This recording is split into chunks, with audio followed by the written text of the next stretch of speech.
All right, hello everybody. We are starting a new thing today. You've already seen in the thumbnail that we will be building a mini camper here.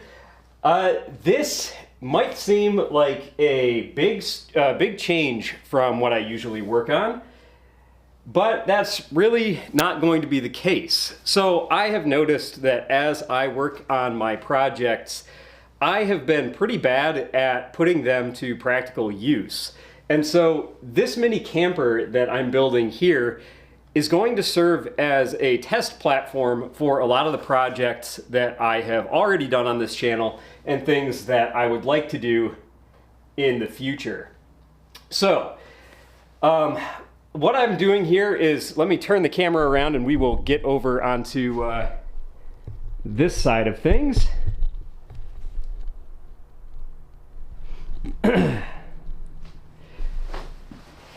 What we have here is a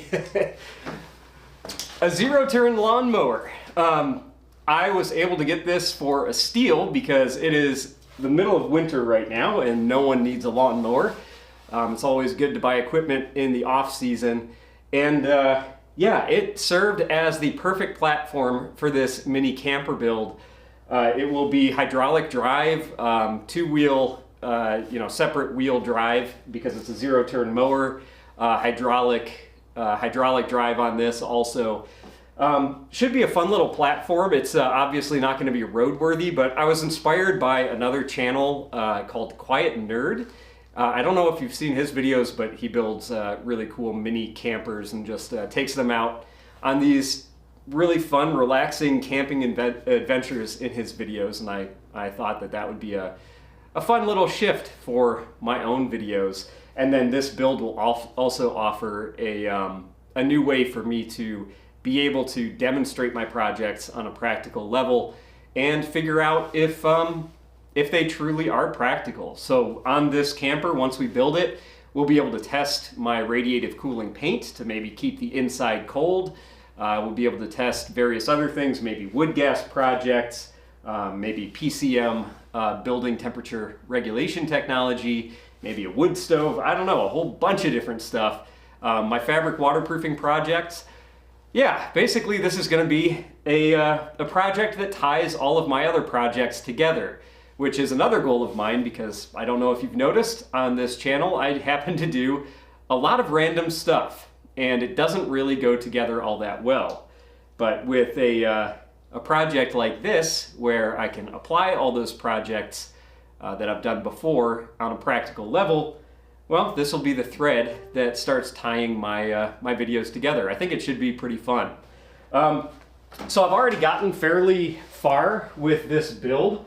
The frame is the most difficult part to put together because I had to figure out how to actually make this thing sturdy enough to build a camper on.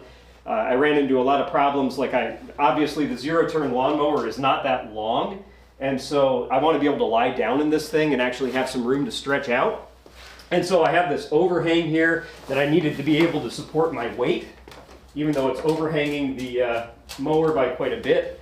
And so I had to put some thought into this structure as to how to get enough leverage here to hold the tongue of this camper down. And so I have a good sturdy connection to this upper section, which is bolted to the mower frame, and then also under the mower I have this 4x4 that kind of holds the back end of this platform down so that it's nice and sturdy. Fairly sturdy. There's still an issue with like a twisting motion if I put all my weight on the corners, but once the camper is built, that shouldn't really be a problem because you can't really put your weight in the corners if there's a vertical wall on both sides. So I don't know, and I think it still can support my weight. It's just, yeah, it can. I'm just not really really confident in it.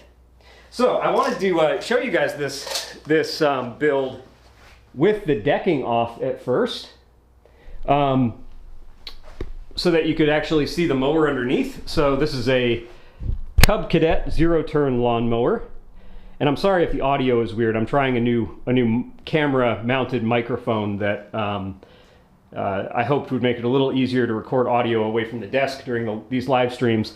But so we have a Cub Cadet mower frame here. The steering bars would come off of there, and there on the other side it's like the two-handle steering where you go back and forth like that to turn each tire individually. I need to figure out how to connect those steering brackets to something that can be used inside the camper. And so I've reversed, the front of the camper is going to be going to be facing that way, and so it's it'll be driving the mower backwards in order to drive the camper forwards. So I might have to mess around with the hydraulic drives a bit to get good speed going in the reverse direction. Then the hydraulic drives are made to go the fastest. But it should be pretty neat because this being a lawnmower, it actually has a clutch that is made to drive the lawnmower blades underneath this mower here, and I can now use that drive to actually power other equipment. It's just a belt drive that would come off the base of the motor back here, and I can just route that belt instead of having it go forward to the blades that would have been under this deck. I can now make it go to the front of the camper, make it power, I don't know what, a snowblower, a stump grinder, I don't know. Maybe a wood chipper was an idea that I thought would be pretty neat, to have a wood chipper that could connect to the motor of this machine, so that I could actually like chip brush and stuff in the woods and maybe build a like a wood stove inside the camper that could be fueled by wood chips. So I don't know, a lot of ideas that could happen there, and I'd be really interested to hear some of your ideas for what to use the power takeoff on this motor for. I guess I could put the mower deck back on this and be the coziest guy mowing the lawn in the neighborhood. Yeah. Anyway, so I wanted to leave the deck off of this. Turn the camera around here so we can see as I go back over here. Yeah, I wanted to leave the deck off of this frame until I got a chance to show how the how it was actually attached to the lawnmower underneath. So this is like I said, this was the hardest stage to build this frame.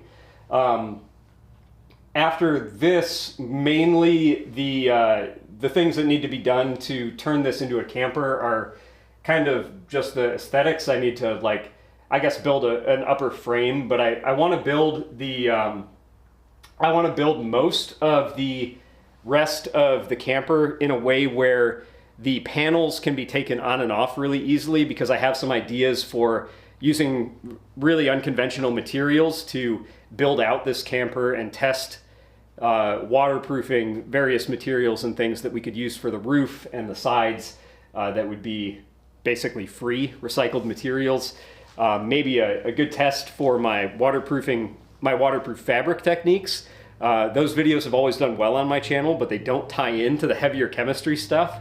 And so this camper build will be able to tie things like my waterproofing fabric videos into some of the other more scientific videos, like the cooling paint and stuff. And so, yeah, pretty exciting for me anyway, to have a project that will be able to tie my love of the outdoors with my in-depth chemistry stuff, my science stuff, and put this to use on a practical level. All right, I'm going to turn this around again. And now that we have seen the frame of this, I'm going to go ahead and I've already cut the panels that are going to go on the floor and upper section of this camper. And so let me grab those panels and we will go ahead and attach those.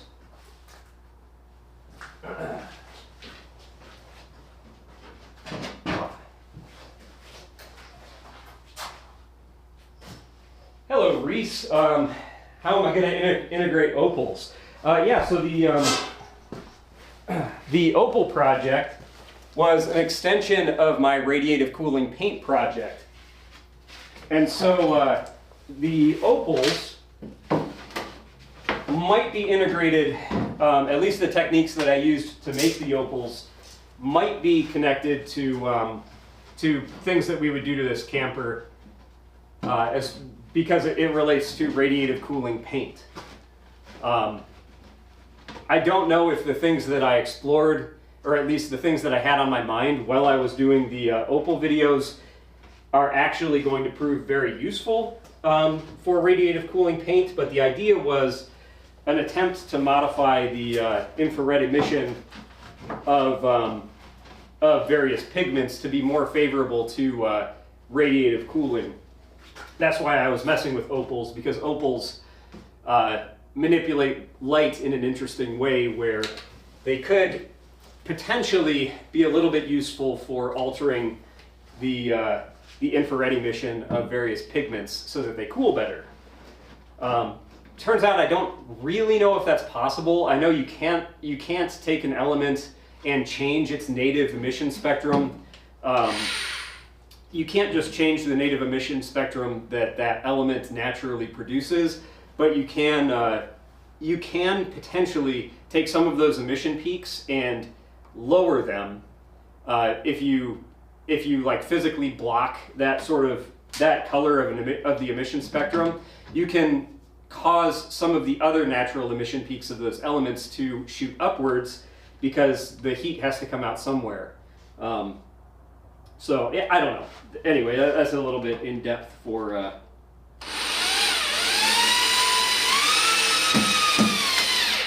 That's a little bit in depth for this video to talk about radiative cooling in that detail.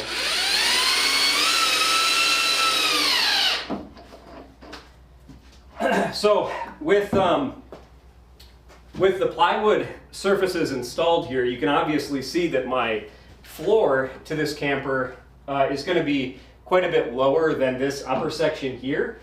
So I'm going to have to make a fold-out bed from the wall, I think, or maybe like something that raises up from the floor to match this level, because this platform here is not quite long enough for me to stretch out in.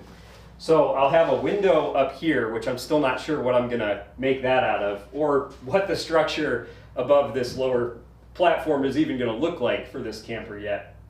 But yeah, I think it would be cool if like the bed that I have in this thing has like your head going right here so you can look out the window at night.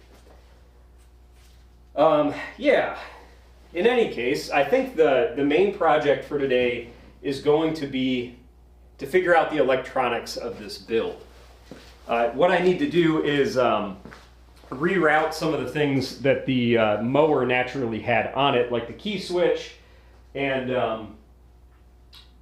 yeah, the key switch and like the switch for the mower blades, what were formerly the mower blades. Those all that wiring needs to be routed to where I can reach it inside of the camper. So I have this I have a whole rat's nest of wires down here. And the other thing about this build is that I've been building it so that I can actually take the camper off of this mower if I want to, because it's kind of a nice mower, and I don't know if this project doesn't turn out well, if people just don't enjoy my my implementation of my various projects using this camper, I might want to disassemble it. And so I have this attached to the mower with just 8 bolts. I got 4 up here, 2 down here, and 4 back there. And so this whole camper should be able to lift off the mower again so that the mower can be used, and then the camper will still be one solid piece where I could then turn it into something like something else I kind of like, our bicycle campers. This would be a little bit heavy for that, but basically it could turn into a different style of camper where it could just be towed behind a vehicle instead of riding on this mower. The reason I bring that up is because the wiring down here, like the key switch and stuff, so the seat of the mower would normally go right here, and I was thinking about rewiring the key switch so that it kind of sits right in here. But then as I was thinking about that, I thought that if I ever wanted to turn this into a mower again, I would have to disassemble all of that because the seat would have to go there. So I was thinking maybe what I should do is like drill some holes through this sheet metal plate so that the key switch and stuff kind of sticks out right here, just right next to these levers. That's the brake for the mower, so you don't go rolling away in the middle of the night. And then this right here is the height adjustment for the mower deck. And this could actually be used to reposition any sort of equipment that I wanted to mount to this mower. This lever here, it just attaches to two bars underneath the mower that go up and down that could pivot other equipment if I wanted it to. So I have this whole rat's nest of wires here I need to enclose, and then the key switch, I think I need to take all these sleeves off so that I can feed this and the wires back through this hole and then have it come out somewhere in this faceplate to mount the key. Besides that, I think that I have this, all the wiring on this mower reassembled correctly to the point where I can actually, turn this on right now. I apologize for the audio while I'm moving the camera, if that makes if that's super annoying.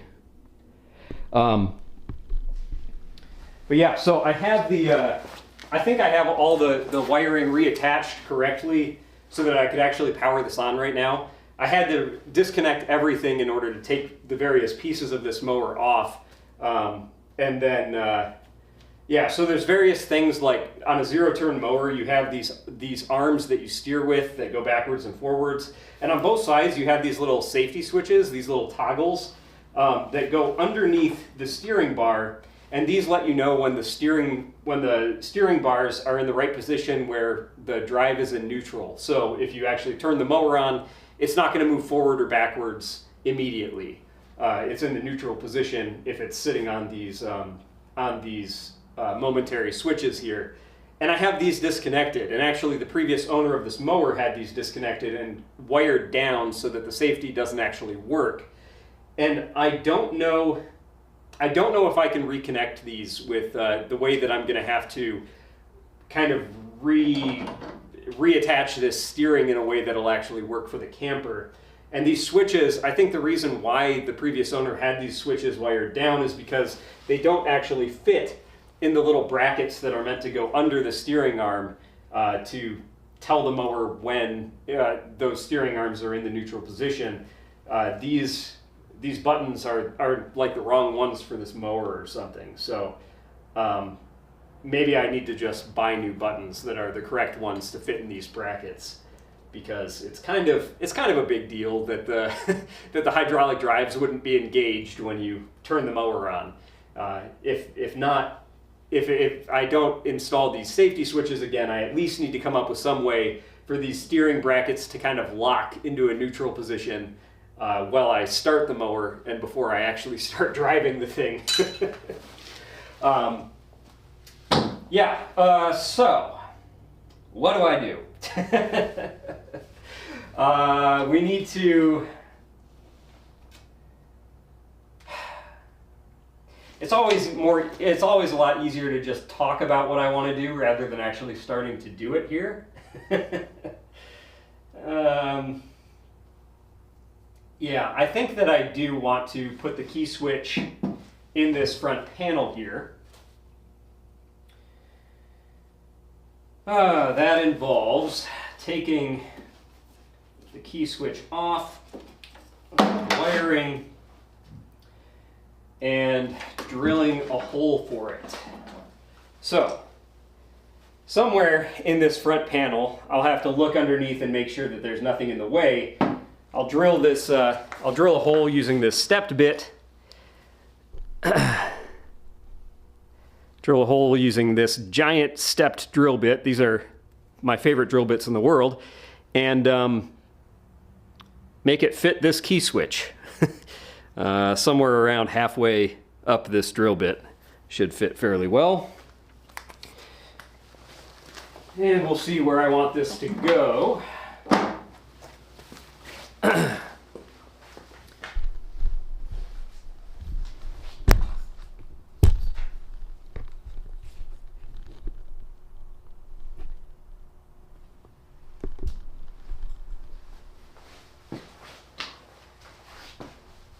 if you're just jumping onto the stream, say hi in the comments. I'd love to see who's on right now. Kind of a low turnout today. It's a Tuesday, kind of early in the morning. I know that the time I do my live streams can be difficult for people to make sometimes, but it's during the time when when I want to be working, so it's kind of difficult to time these things appropriately. All right, so what I need to find out is if there's anything important behind this plate that I don't want to drill into.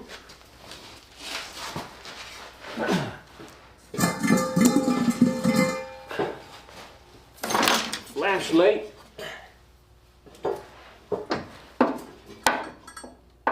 And I think we're clear. Yeah. Okay. So I couldn't see past about here going this way, but this whole section is clear. So anywhere in this area I can drill through for the key switch, which is convenient because that is the side that the wiring harness is closest to. So let's see, do I want to measure? What would I even measure from and for what purpose? I don't know. I think probably just somewhere in there. Well, we'll put the key switch. So I actually have two switches I need to install.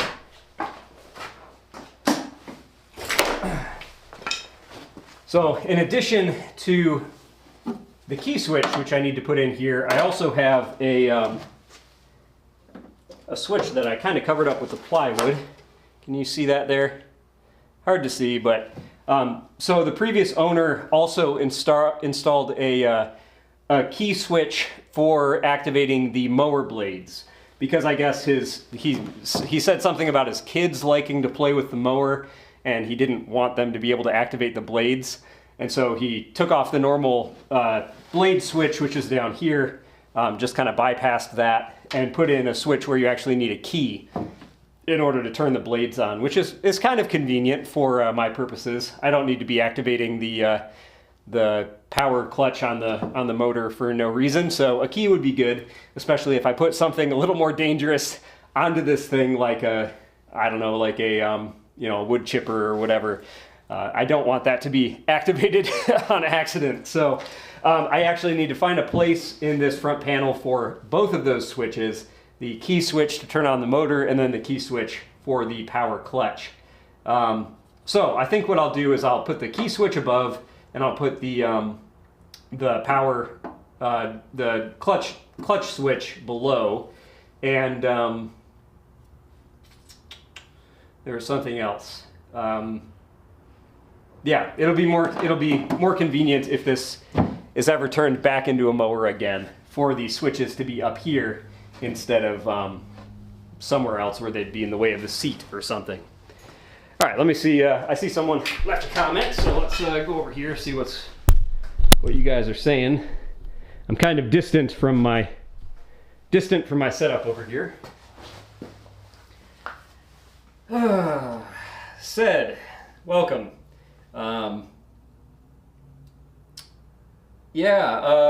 So hey, thank you so much. Is it Saeed or Said?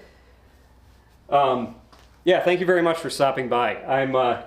If you missed the beginning of the stream, I'm building this mini camper for the purpose of testing my inventions on a more practical level, because I have always been, I've always felt like I'm pretty bad at demonstrating my inventions practically. I'm kind of like just throwing concepts out into the air and hoping that people will take my concepts and run with them.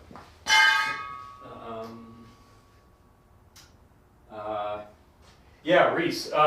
Yeah, you could so yeah, depending on what I decide to attach to the clutch on this motor, I definitely could use it for something like a brush hog, or something that would stick out the front of this camper to clear space. I don't really, I don't want to be unnecessarily destructive, so I don't know that,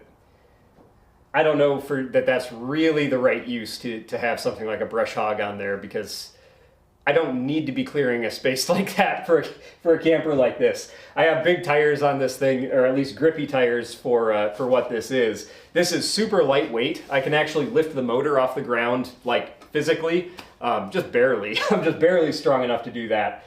But still, it's this is a very lightweight machine, and that makes it so that it's going to be able to drive over a lot of stuff and through mud and things like that without much difficulty, I think. Even with these swivel tires on the back that are just the normal thing for a zero-turn motor or mower. The main power and the main weight of this whole thing is going to be over the front tires, which are going to be very strong because the motor on this is way overpowered for the size of this mower. And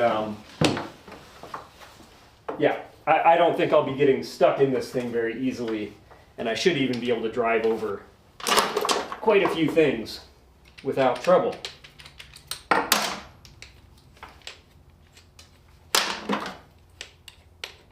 And I think I should probably put on some safety glasses for this step. And maybe put in, maybe do a hole punch or something to make sure that I am in a good spot here. And it's just,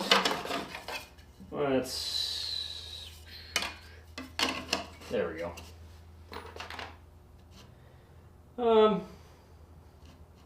That should be good. All right, so we will make we'll put our key switch in somewhere along this line.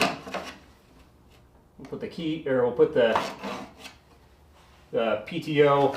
I don't know if it's called a PTO actually on a when it's a belt drive rather than hydraulic, but we'll put the powered clutch switch down there, and we'll put the key switch up here. Let's put it a little, well, make sure there's nothing.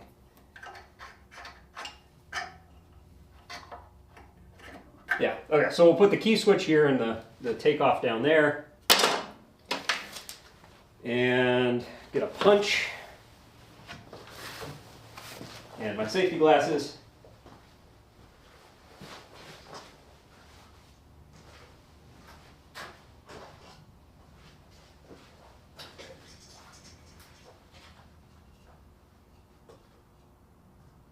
What did I do with my punch?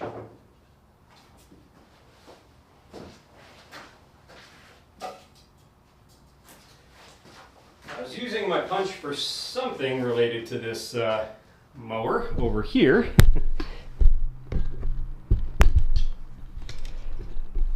Somewhere down here is my punch. Here's my hammer. A cheese grater, which I decided to repurpose into a wood rasp.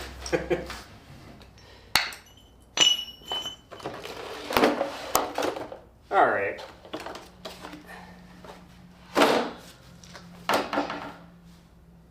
When was the last time I used my punch? I don't know. I was using it to drill another hole in this frame.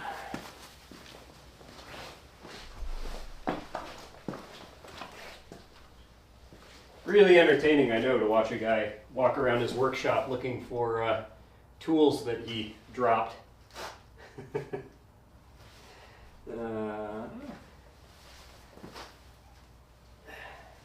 All right, this will be good enough. I found a little bit of a. Oh, found it. Okay, never mind. There we go.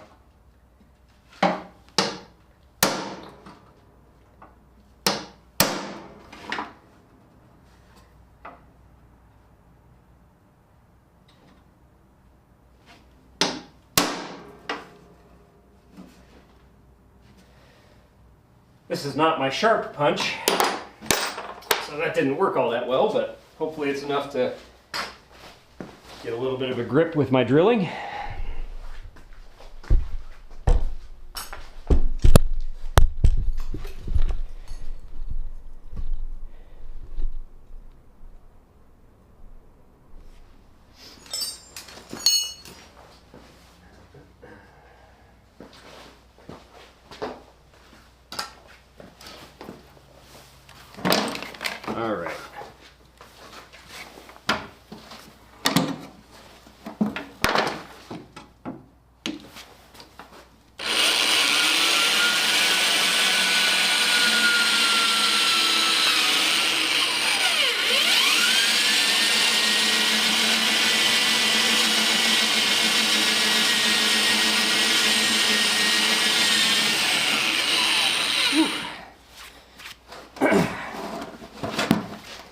This is the kind of drill that if the drill bit catches on this sheet metal, it could break my wrist. So I gotta really brace it well.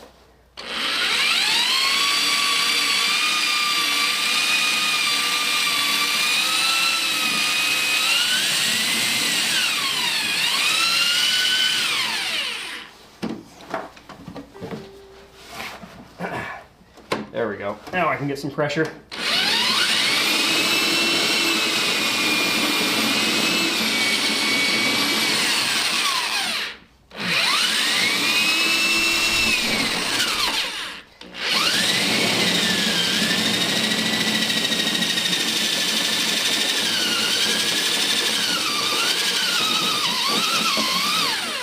Take my phone out of my pocket so that if the drill catches, it's not going to break my phone screen.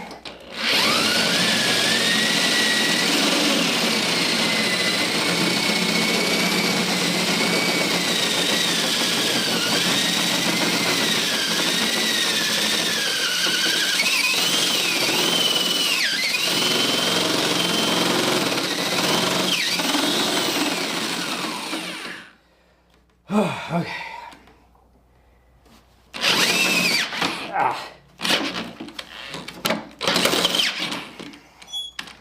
Yikes. Gets a little sketchy when you start getting into the larger diameter. Let's go slow.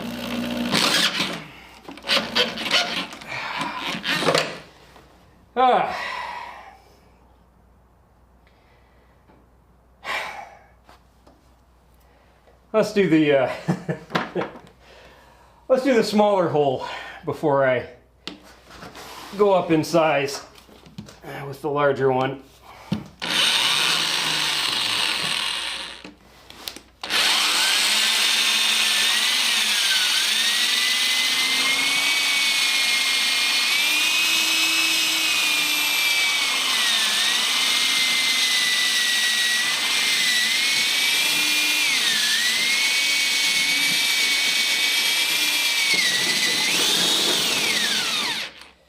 Okay, take a break.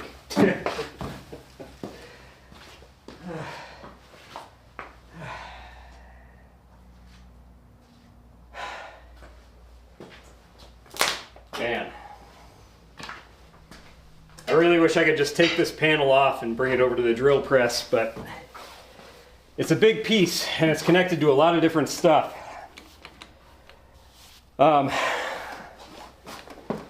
Saeed asked what my background in engineering and chemistry is. Basically none. I basically have no background in engineering or chemistry. I grew up with an interest in fireworks, and so I learned all of my chemistry knowledge. At least I learned the start of my chemistry knowledge by researching fireworks on online forums. And then a lot of chemistry experiments that I just became interested in over time. I learned a little bit with every new project, and eventually you can kind of become an expert in, you know, I'm not an expert in chemistry by any stretch, but I am a kind of an expert, or I'm getting to be an expert in some very specific aspects of chemical knowledge. Yeah, I don't know. I'm definitely not an expert in chemistry, but I know how to make stuff happen with chemistry. I know how to get jobs done. Even if I don't know all the technical stuff, I know how to find out what I need to know, and I know how to research, which is the most important part, learning how to research and learning how to learn.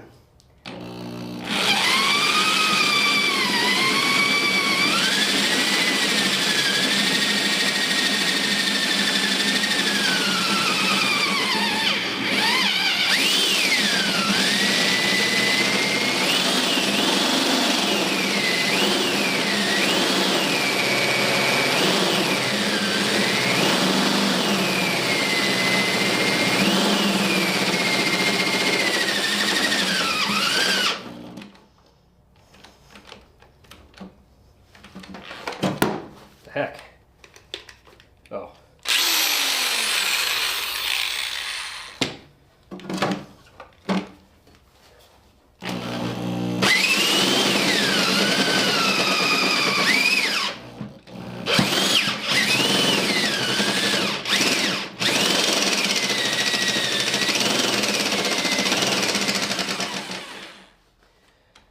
Oh, this is so sketchy.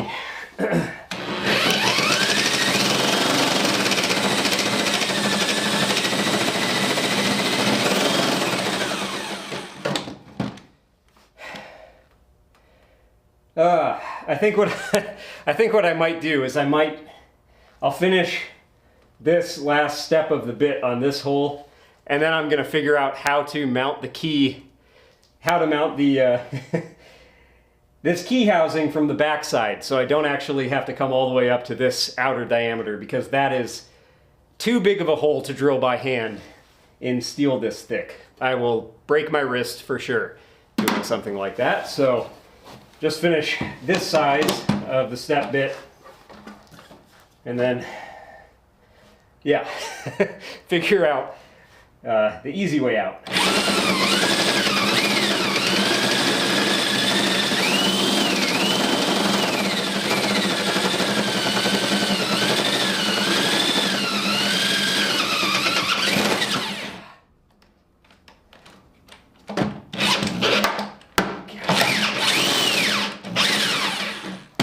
All right.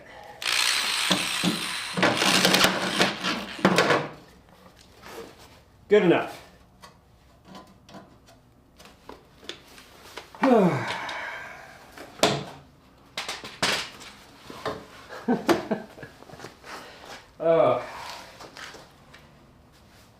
Of all the things that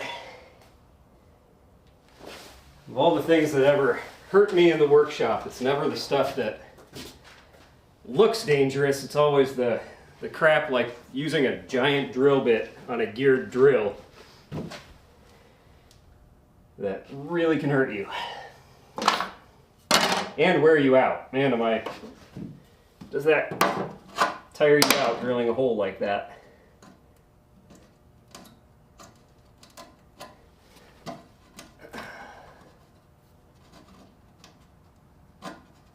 All right, so how do we attach this key? You know what, I could just attach it like that, couldn't I? But then it would be sticking way out. If I attached it like this, it would work. But then it would be intruding on the space.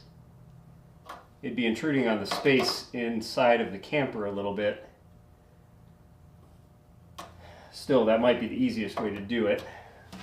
Not that I want to do everything with this build the easiest way.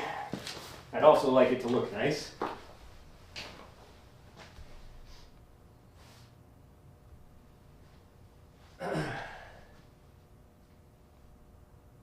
All right.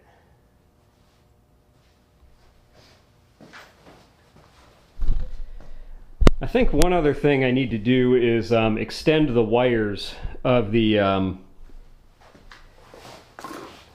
clutch key.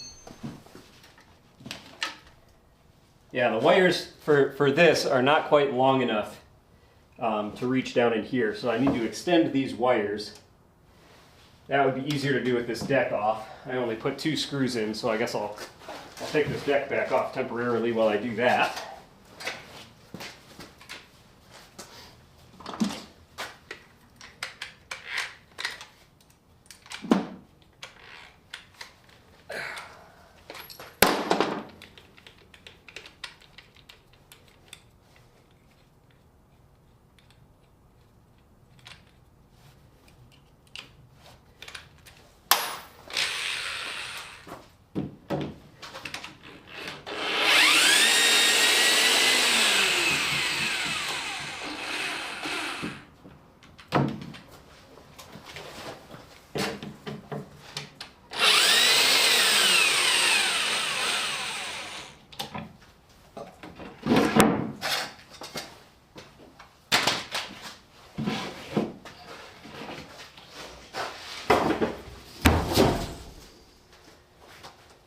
All right, I decided to use some of the space under this frame. This will be like a little cubby that I can store some stuff in once the camper is assembled.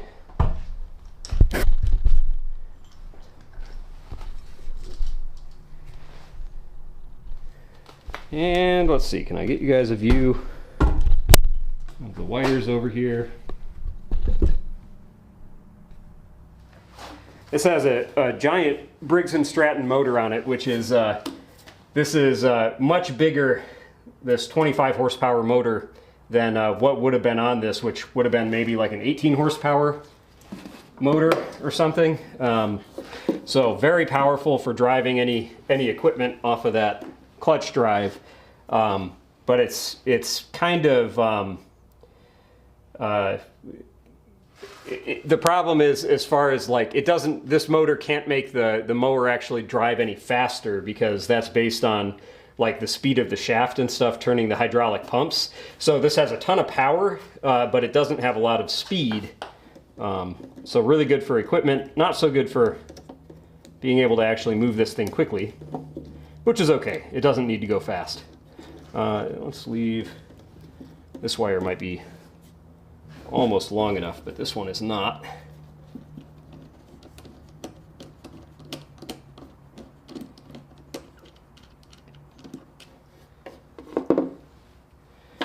Okay, I am going to cut this, and it's already got these convenient little O-rings on the ends, so I will cut this wire in half and use both ends of it to, I'll leave those connected.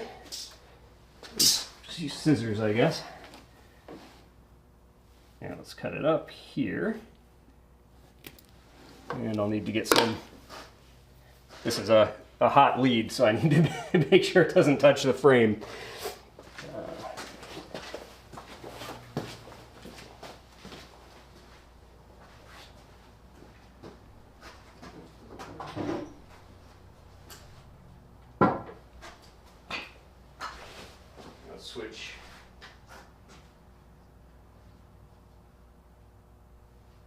Switch cameras so we get a little bit of a wider view here.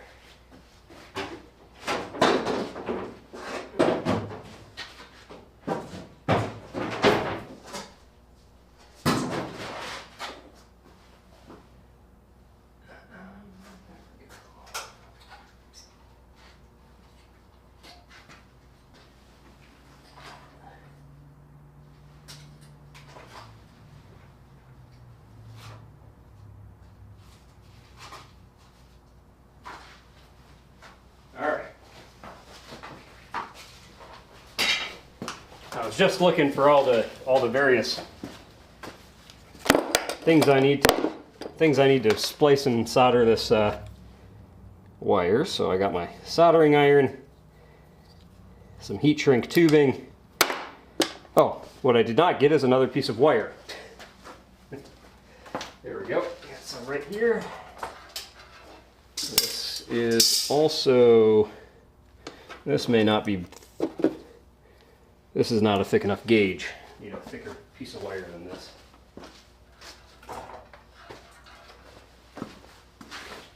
Alright, I will be right back. Gotta go through the wall.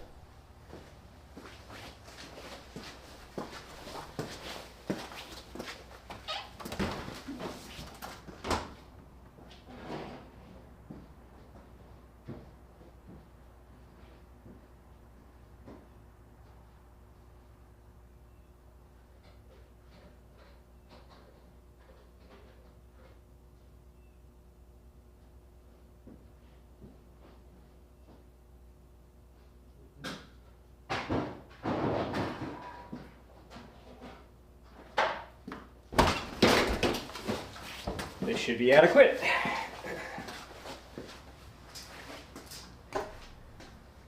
All right. Let's make this nice and long.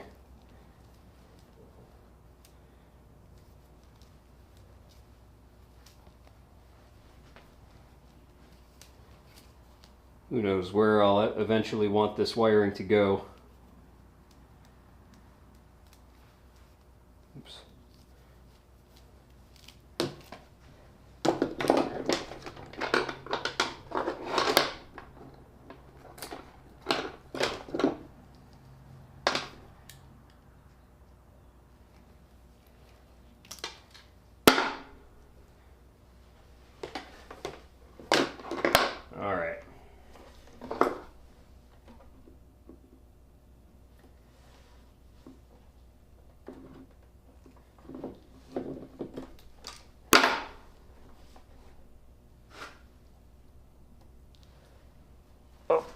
Sorry, I forgot to turn the camera back.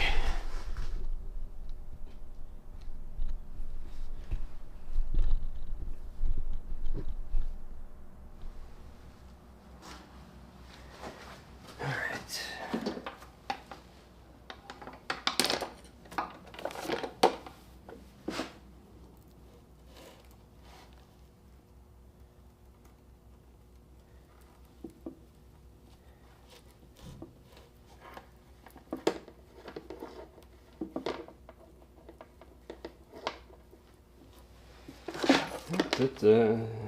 Turn on the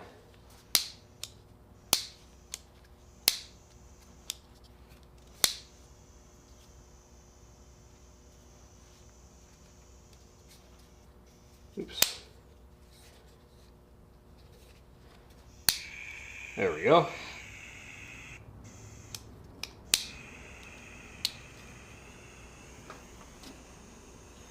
Butane soldering irons, way better than electric. Really like using a butane soldering iron. Heats up much faster, and you don't need a cord.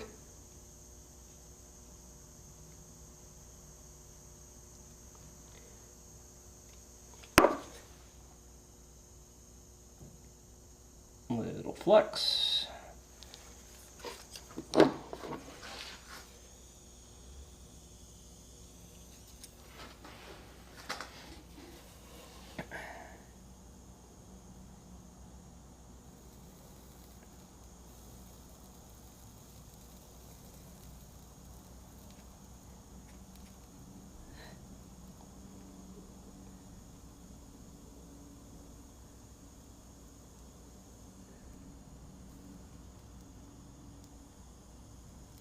Well, maybe it doesn't heat up faster, but at least you don't need a cord. I don't know.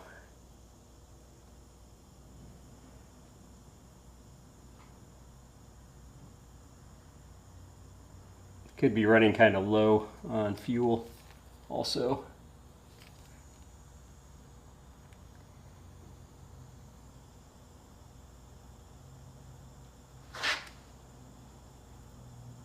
Come on now.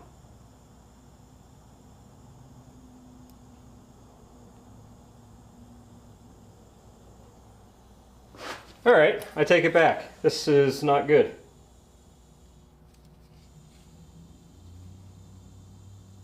This soldering iron is not working well. Why do you embarrass me like this after I just talk you up? All right, let me get a mini torch. That'll work better.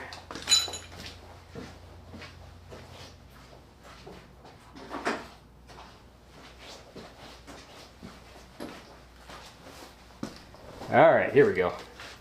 This'll do it.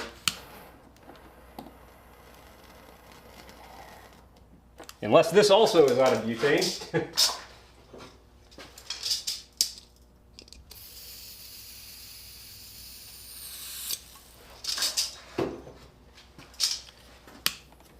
Okay.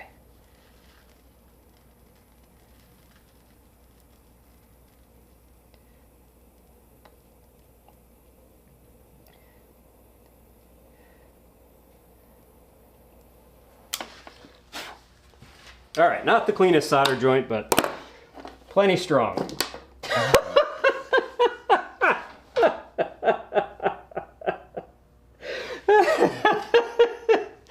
Oh my gosh. I'm trying to do stuff fast for the stream, and I am just embarrassing myself all over the place. I love being a YouTuber and having my having my overconfidence broadcast to the world. I'm glad this is a Patreon stream and there's like 4 of you that are still interested to watch me after all this time bumble along in these streams. All right, we're gonna try this again.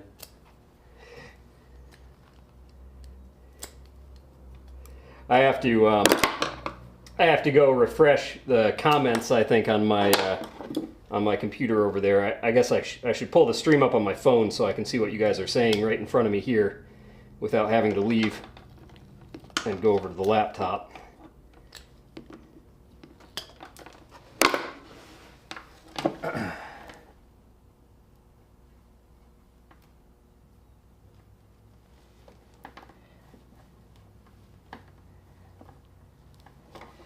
All right.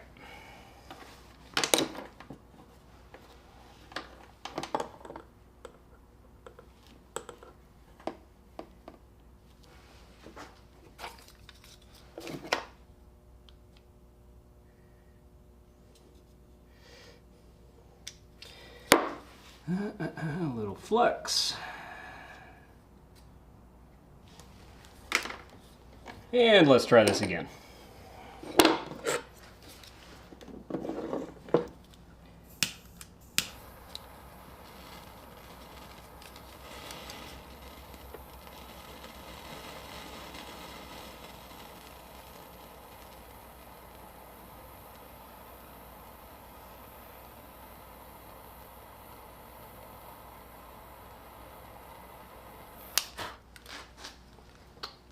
Okay, that should do it.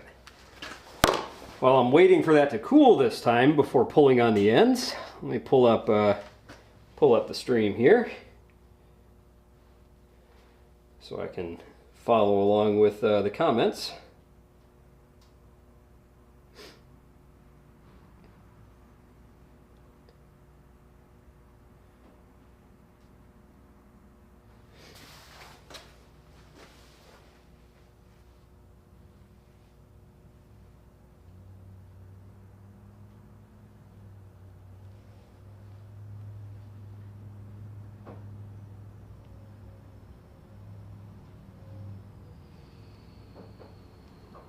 All right.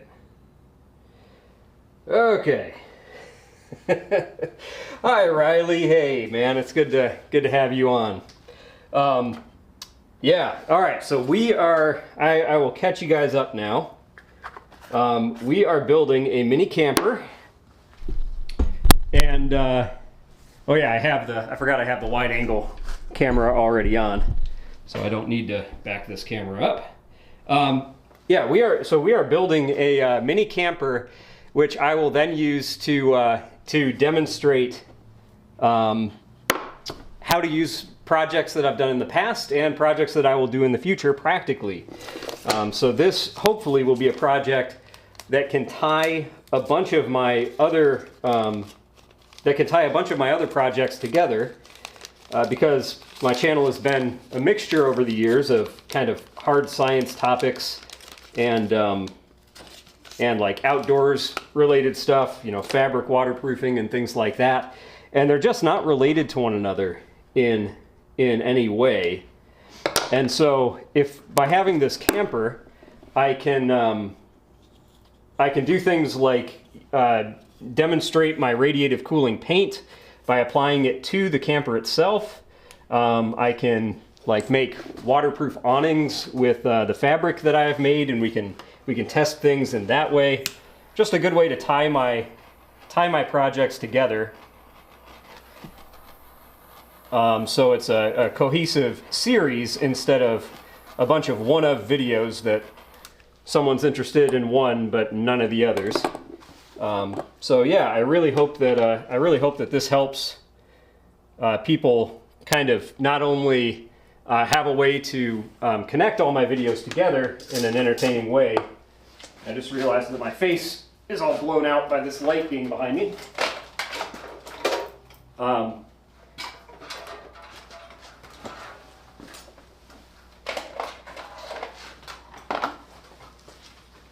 Yeah, I hope that this not only ties all my projects together in an entertaining way, but that this also gives me the opportunity to test my projects on a more practical level, because my weakness in my videos has definitely been actually applying my projects to real world situations. I'm just like throwing concepts out into the air, or focusing on like how to make a paint, how to make like a cooling paint, for example, but not really talking much about how to actually apply it in a real world situation, or if it can even be done easily. And so, yeah, hopefully that this camper will allow me to do both of those things. I'm actually, my channel views, as far as daily views go, prior to posting my most recent video, have been at almost an all-time low. Like, I've had my channel for 18 years, and yeah, I have not experienced views as low as what I've had over the past few months in a really, really, really long time. The views on new uploads do well, and so it's good. I'm able to still, you know, survive on what comes in through this channel because of Patreon support and sponsors. But as far as like advertising revenues and stuff like that, and just gaining new followers, it's not been great. And one of the weaknesses that's causing that is that my videos just don't tie together. And so people really enjoy a new upload. I'll catch their interest with a new post, but their interest will not be in anything else that I've done, and so they don't turn into a long-term follower. And I don't want all of the support of this channel to fall on you guys who support me on Patreon. I would love to be able to use the income that comes through this channel, or that comes through Patreon, to do really cool, fun stuff like buying a mower to build a camper on, without having to use it to buy my groceries. So yeah, there's a lot of strategy wrapped up in this project, YouTube strategy, as well as my own personal excitement to do something practical and fun, and being able to do both science, hardcore chemistry and science projects, and have that tie together with my other interests like outdoor and survival skills and stuff like that. Yeah, pretty neat. And yeah, I also, so this project is also a collaboration. It hasn't been a collaboration yet, but it was inspired by another YouTube channel called Quiet Nerd. He makes videos about building mini campers and like really crazy like mech suit kind of builds that he takes out into the woods, and just has like a really relaxing fishing trip. They're like hour-long videos of him playing around in these DIY campers, or like playing video games in the middle of the woods. Was his most recent video, I think. Like playing video games in a snowstorm in a transparent tent. Yeah, Quiet Nerd. He's actually kind of local to where I am, and so I've been really excited and looking for a way to collaborate with him. And my first idea was to borrow one of his builds to apply all my projects to, borrow one of his mini campers, but because his campers were not really available, and at least for what I would use them for, and he's really busy right now looking for like a new house and stuff, so he's unable to actively participate in a collaboration right now. But eventually I'd love to take this camper and actually go camping with him and like compare the experience of using his mini camper with the one that I'm building, and yeah, it'll just be a really, really fun thing. Let's see, Matthew. Yeah, Matthew. Hey, thanks for your input. I do agree that the nebulous concepts that I throw out, and just like the random video topics that always come as a surprise to people, is a part of my channel appeal. I absolutely do agree with that. And that's not going away. So I will still be doing really like off-the-wall topics. And, whoa. That was like barely twisted on to whatever that connected to. Yikes. Okay, well, good, because I needed to lengthen this wire anyway. So I will make this a much more secure connection as well. Anyways, the off-the-wall projects are not going anywhere. The only change is that I will have something to apply them to. So, like my last video, which, you know, investigated using industrial paper waste for phase change materials, I would still do a topic like that. But the difference is I would maybe also mention this camper if I was doing an investigation into the chemistry and say that, you know, this is in the long term going to be a project that hopefully I can apply to this project to make this camper, you know, regulate its temperature better or something like that. And then we could actually see how it performs in a practical situation. So the video would have been the same. It's just it would have had reference to a larger ongoing project, or I would have skipped. I don't know. Maybe the end of the video would have gone straight into making a bulk quantity of that PCM material and like applying it to this camper. So yeah, the video topics are definitely. I mean, those are all my ideas of what to do is off the wall stuff. So those are definitely not changing.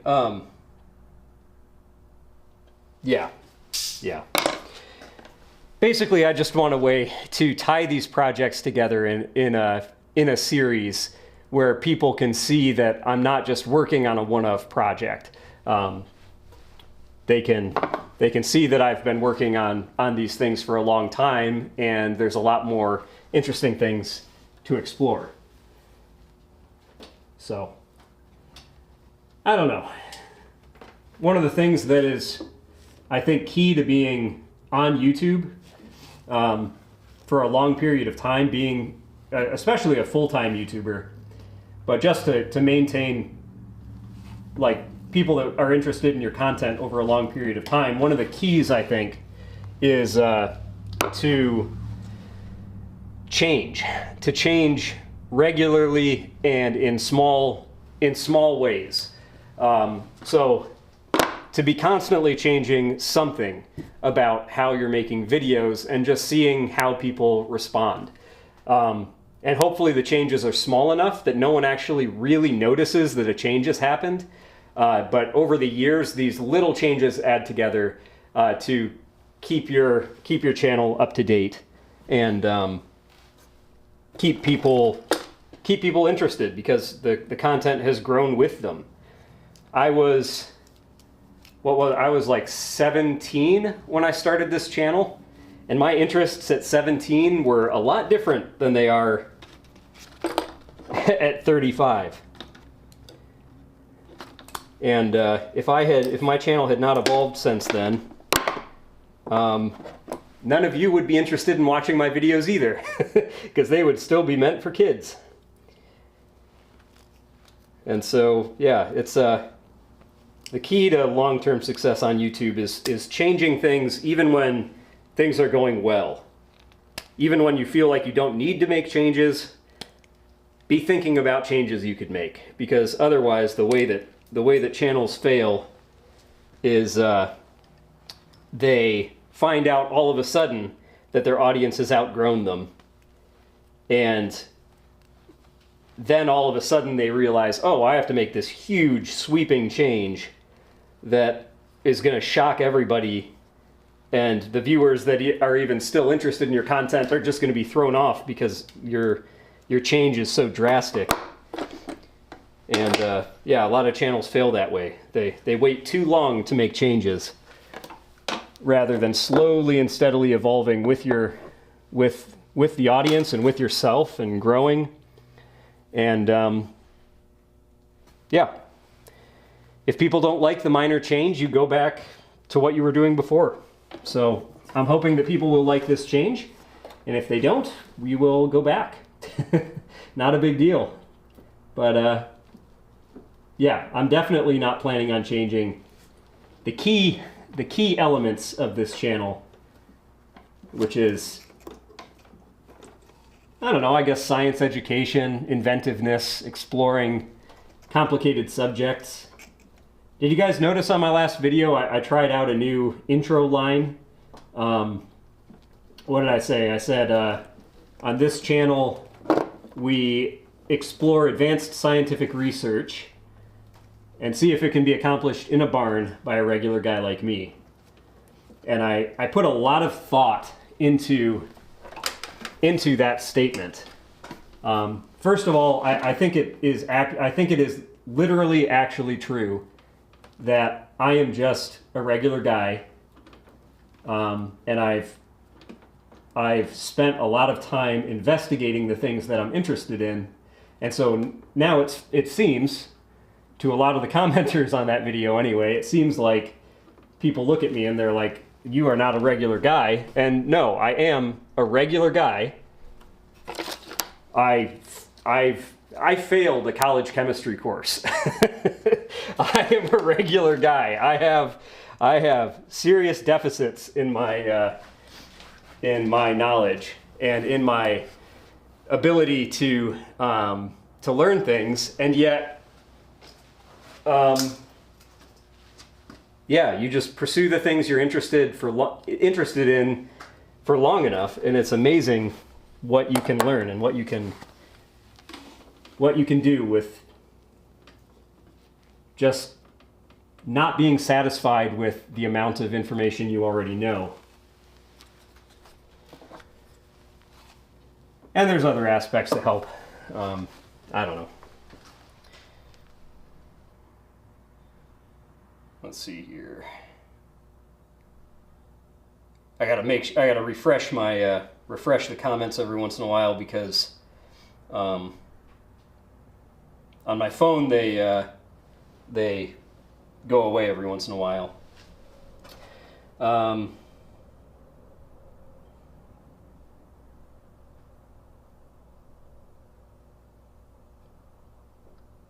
Yeah, Reese, you're right. I mean, all the projects don't need to be tied to each other. And as I'm working on this, there's actually a project that I have in mind that would not be tied to this. And it's like the one that I'm kind of excited to do after this project. It's the one that maybe I want to do. And it's not tied to this at all. And so I don't know. I still have to think that through. How to do projects that are not tied to this. And maybe what it'll be is maybe those one-of projects might be good opportunities for me to do as a live stream to the main channel, because I don't really know what to do about live streams on the main channel. I really enjoyed doing the Senko Hanabi live stream. How do I realized I'm cutting my face off as I'm over here. Oh, I didn't put any flux on there. Like my Senko Hanabi live stream on the main channel was, I think, like, it was fun to do, and it was enjoyed by the people who caught it live. It was not enjoyed by the people who watched it later. A lot of people didn't understand that it was a live stream, or they just, I don't know, they were like, what is a 3.5 hour video? What a waste of time is the response I got from a lot of people that caught it afterwards, which is weird that people wouldn't understand that a video opening up saying, "Hi, welcome to the live stream," would not understand it's a live stream. But I don't know. So I had difficulty. I couldn't find a sponsor for that video, and so it didn't pay anything.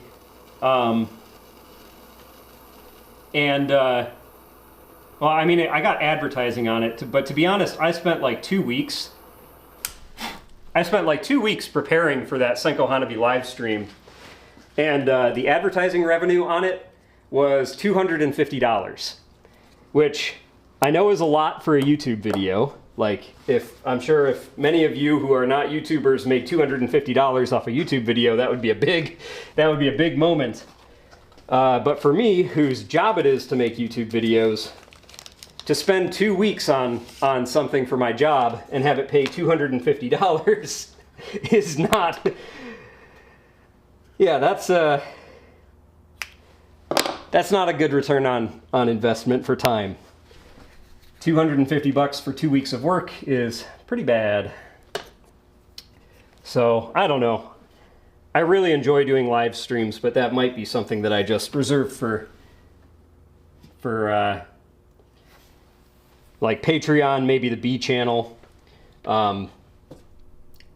Yeah, I don't mind jumping onto a live stream for Patreon and the B channel because I don't feel any pressure. I don't feel any pressure that this video needs to be really well polished and that it, you know, it has to, I don't care about pleasing a general audience with this video. I just care about you guys being happy. And so, oops.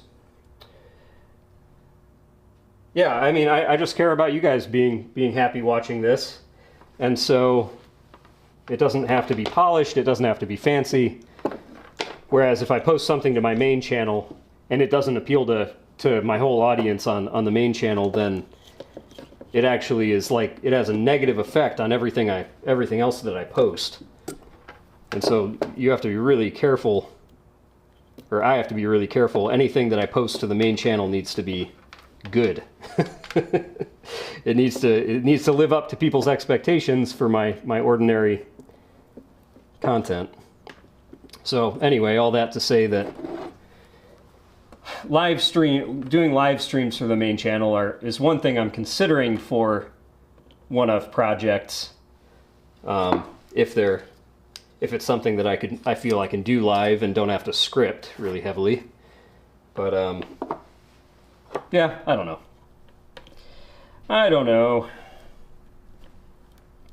You know what? Something else that having this camper will help with is when I'm coming up with a video, when I'm coming up with a video idea where, like, I have to make this project, I have to like sell the video idea in the thumbnail and title. Like, I have to make whatever the video idea is, I need to make it something that your average person is going to want to click on. And for a lot of my video topics, like, try to imagine my position of having a video idea for making fancy ice packs, like personal cooling ice packs. How in the world do you sell ice packs to be something interesting? That is, you know, that was literally my challenge with the PCM videos. How do you title and thumbnail a video about ice packs to make it sound like something that your average person cares to learn about? And that is a difficult thing to do. And so having this camper build, gives me an immediate thing that, like, this is an immediate thing that is going to be really cool in a thumbnail that people are going to they're going to see it and they're going to be like, that's a cool thing, I want to click on that. I want to watch that video, even if the project that I talk about in the thumbnail and title is, you know, putting fancy ice packs under the floor of my camper. Like, it will allow me to have to spend less time thinking about how to sell my projects in an interesting way in the title and thumbnail, because the camper itself is interesting by default if I make it, you know, if I'm able to succeed in making it an interesting thing. And then that puts less pressure on the project to be able to be condensed into a really, really enticing title. It means that I can maybe make videos faster because I don't need to be as critical about the topics that I choose for videos.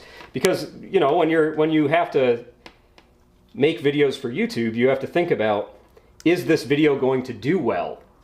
And if the answer is no, then I can't dedicate a month of time making a video that I don't think is going to perform well. So yeah, having this camper in the being able to have this in the thumbnail, and you know, I'll just say one of the yeah, like if I want to make another fabric waterproofing video, I can make a video about, sorry, my phone is blowing up. Yeah, if I want to make another fabric waterproofing video, all I have to do is put this camper in the thumbnail and be like, I tested a new way to waterproof fabric to make a roof for my camper. So not only am I waterproofing fabric, I'm doing it in conjunction with a really neat project of improving my camper. And I don't know, I'm not saying that I'm going to do that. I'm not going to start doing more boring video topics just because I have this camper. I'm just saying that it opens up the ability for me to do some projects that I wouldn't have done before, for the reason that they don't need to sell as well in a thumbnail and title by themselves.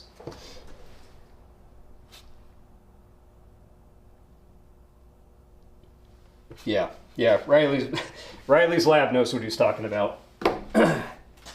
It's yeah, YouTubers spend just as much time, some of the professional YouTubers spend just as much time thinking about their thumbnail and title as they do actually making a video, because it's that important. If no one watches your video, if no one clicks on it, doesn't matter how good it is. So, yeah, it's important, and I'm hoping that this build will take some of the pressure off, so that my focus can be more on making cool projects and less about the logistics of YouTube, which are not the entertaining things that I know you guys are here to see.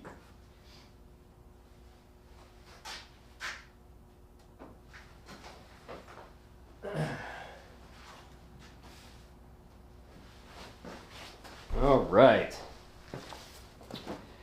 So this key switch, this is the one for the PTO. This has like this long snoot on it. So this one, so I was thinking about surface mounting the actual key switch for the motor, which just feels like a cop-out now that I haven't used the drill in a little while and I've forgotten how sketchy it feels.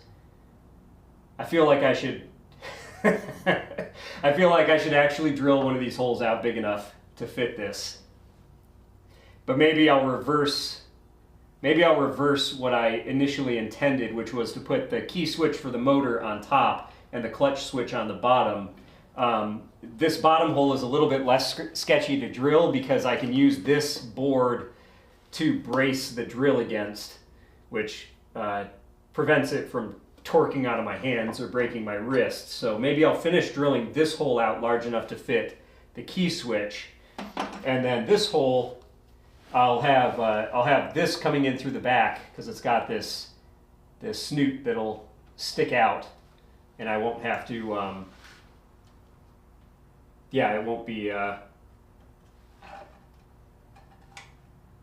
it won't be difficult to mount because it actually has these mounting holes on the side also that I can just tap two little smaller holes to either side of this to hold this permanently in place. So this will come through the back side of this panel. This will go in through the front, but let me drill that hole all the way out and find out later if I survive the process. All right.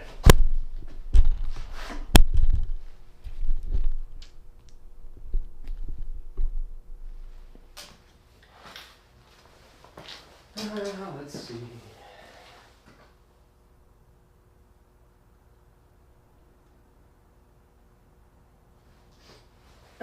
Yep. You got the right idea, Reese. That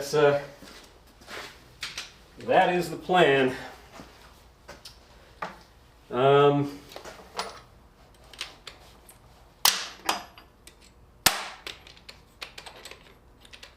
might put some curing protection in also.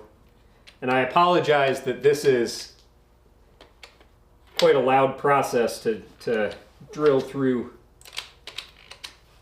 a plate of steel, but hopefully the YouTube ducks the sound, I think, to appropriate levels.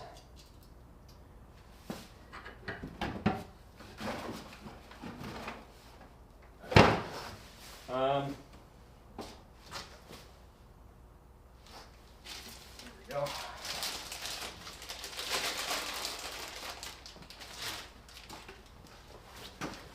How's the audio on this stream? Are you guys okay with this audio? It's a shotgun mic on top of my camera this time, instead of my normal condenser mic on my desktop that I've done with live streams before.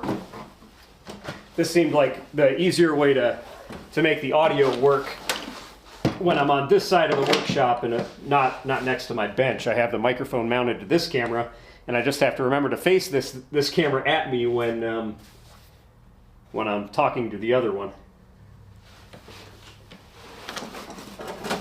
All right, let's try this again. Oh, brace it this way.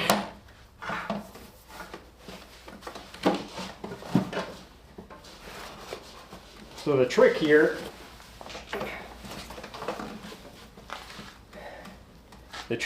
is this drill, if it catches, is going to want to go this way.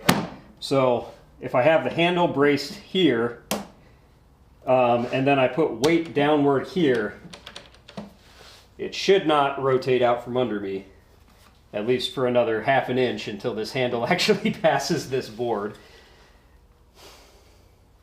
I'm gonna need another block when that happens, actually. Set that there so I have another brace when I get past there. The larger this hole gets, the more dangerous it's going to get, so I think I have to go at least 2 more steps. No, at least 3, probably 4 more steps. I probably have to go all the way up to here. Boy, oh boy.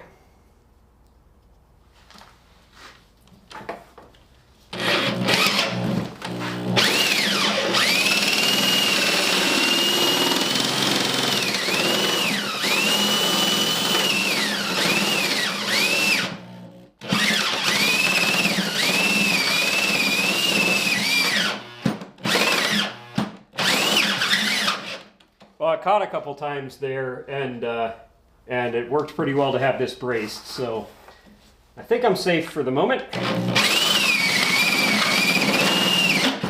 Woo-hoo-hoo.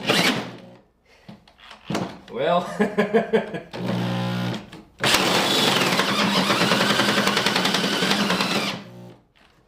gonna keep my fingers clear from underneath this, so if it won't get my fingers caught under it.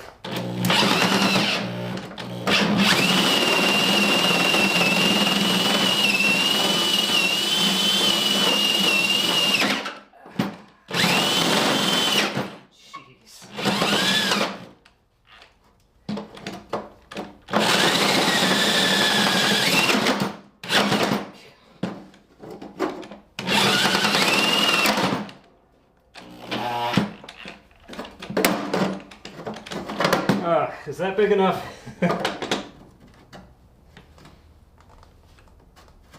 That is close to big enough. That is about the right size if it weren't for the little wings on this key switch. And I don't know if I actually want these. Do I want these wings in place, or do I want to cut them off? If I leave them in place, it'll snap in nicely.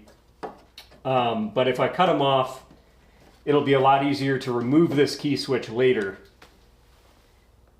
without having to go up underneath the mower, which isn't a huge deal to reach up underneath here. But it'd be better to have the wings on. Okay, I'm gonna try to drill one more step. If I can drill one more step in size, this should fit perfectly.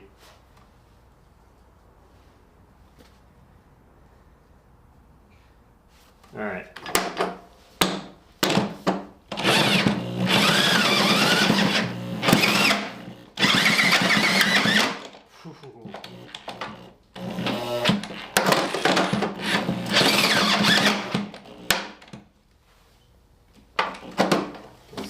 enough? Or did I not go enough step? Not quite enough.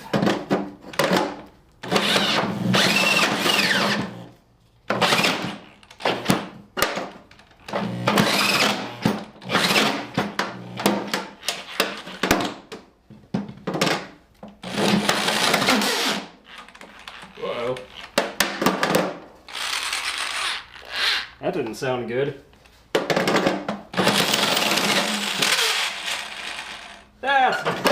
That's not good. It is not supposed to make that sound.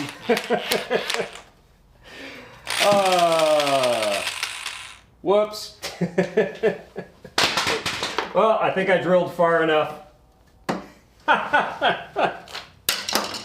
And with the last breath of my drill, I drilled far enough, I think.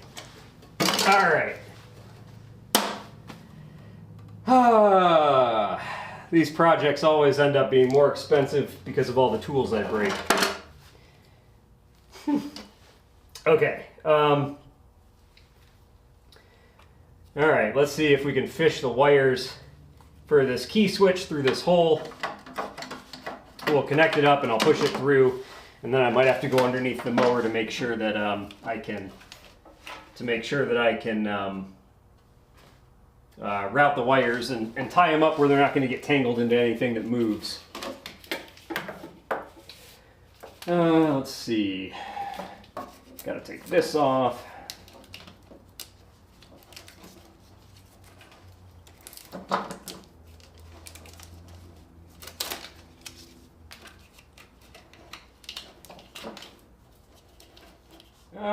Okay. Wires are taped together also.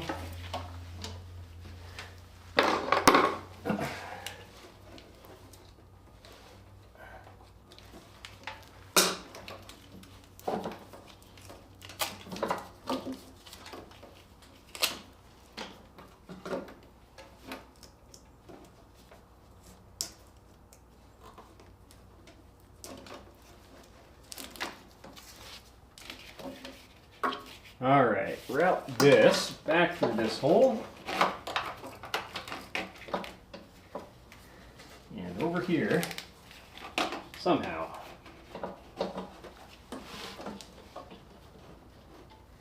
Need like super long needle nose pliers to reach through there or something.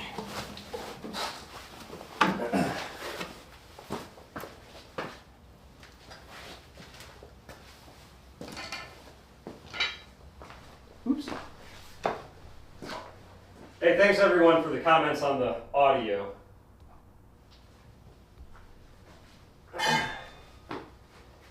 So let's, there we go.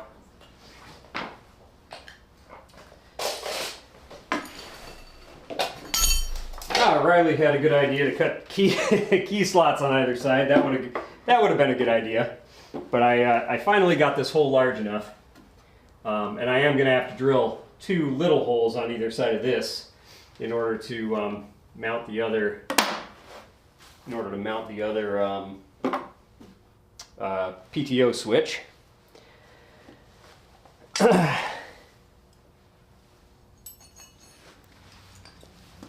Let's see. Trying to see if I can see the wires I just shoved back through here.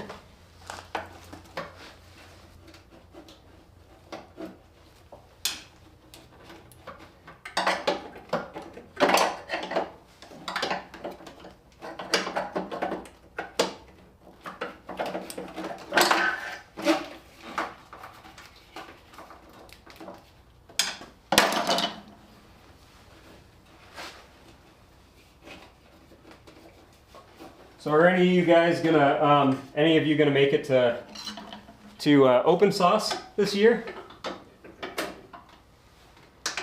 I know I met Riley there last year. If you guys don't know, Riley's Lab, who's in the comments here, made an excellent video. I think the first, maybe the first video in English or something about the the plasma donut. The plasma donut, I don't really know how to describe it besides that. It's like a plasma globe, but it makes a toroid shape of plasma inside the glass globe, and it is incredibly cool. And he had a booth at Open Sauce last year showing it off. And yeah, I posted about it on the V channel. I posted a short public video at his booth, and it was super cool. This plug does not want a seat. I guess it's seated well enough. All right. All right, where did the key go?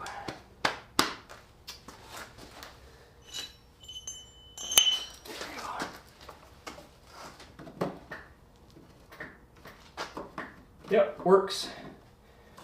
I don't want to start it right now because, as I mentioned earlier, these steering bars have no safety on them to let me know that they're in neutral. So if I turn the motor on, it might start driving somewhere right away.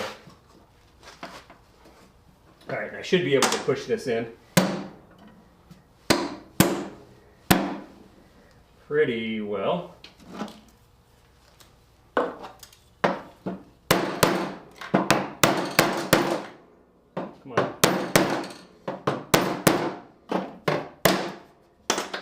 It doesn't want to fully seat.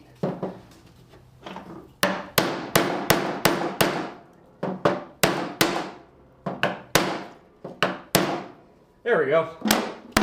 Sorry everybody for the super loud banging. Oh no. It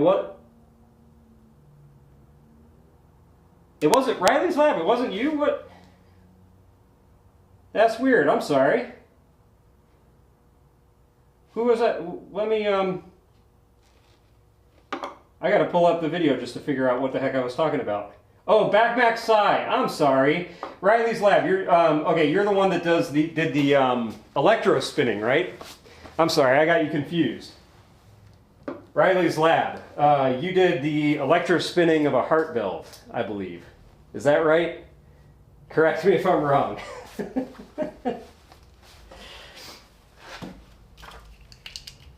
That's embarrassing. Yeah.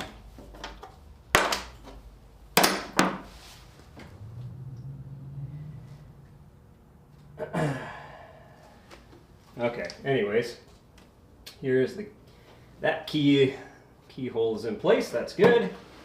Just got to make sure that the wiring behind it isn't touching anything weird. I really wish I could like connect my phone or like yeah, what I need is a Bluetooth HDMI, like a Bluetooth HDMI connector for one of my cameras, so I could have it down here and like move it around and show you exactly what I'm looking at.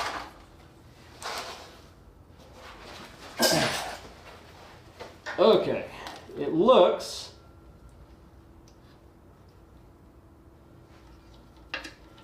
sweet. Okay, it looks like there is nothing that moves.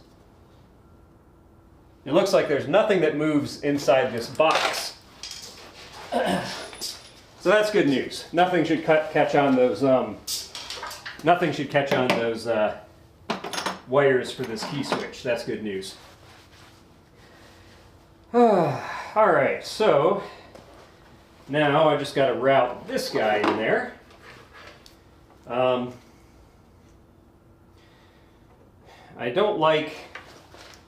Before I route this in there, I might cover these terminals up because these terminals are hot, and they would they will arc if I touch the terminals to any of the metal under there or another wire. So I got to cover these up, and then I also should. Let's mark out the holes, the mounting holes for this bracket here.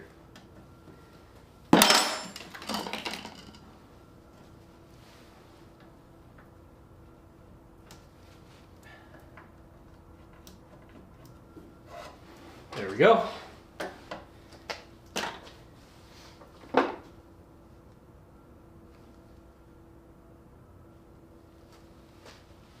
Okay, cool. I'm glad I got that one right, Riley. Sorry about the mix-up.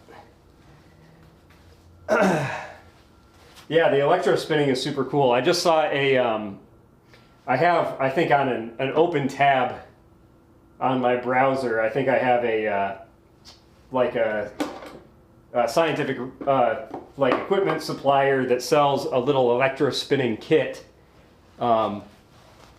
That I was thinking about reaching out to and seeing if they would send me one of their kits in exchange for some publicity or something. But I don't really have a good use for electro spinning. I think that it would make my radiative cooling fabric work better to be electro spun, because the principle that makes the radiative cooling fabric work is all the micropores that scatter light in the fiber. That's one of the key, at least one of the key aspects that makes that radiative cooling fabric work.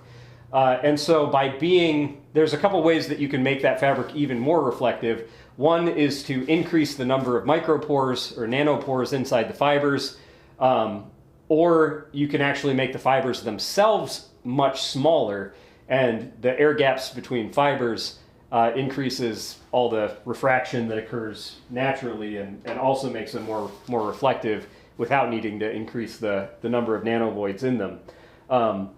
So yeah, making nanofiber fabric would be more effective for radiative cooling, but that's one of those things where it seems like it would never get out of the lab. It would be very effective, like I'd be able to make a very effective sample, like, you know, I don't know, that big, but I couldn't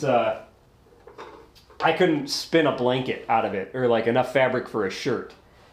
It would all be very small samples, or if I did make big pieces, I'd have to like hook up the electro spinning head to like a CNC router table or something and have it like go back and forth over an enormous surface, and it would just take forever to make a large piece of fabric. So yeah, I think that electro spinning would be really cool to try, but I don't know that, I don't know. I haven't thought it through a lot, but I don't think it would be practical for DIY radiative cooling fabric, just because it would never scale. So anyways, what was I going to do? I was going to figure out how to cover these threads. Let's see, I can do hot glue, or I can do like silicone. Silicone will take a long time to dry, but it would be better in the long term. Oh my gosh, the connection. I want to give you a close-up of this, but I don't think I can. This is like, this wire is hanging on by like one strand. Look, oh, I just pulled it out with no effort. Wow, who wired this thing, man? All right. All right, we are gonna take this apart a little bit.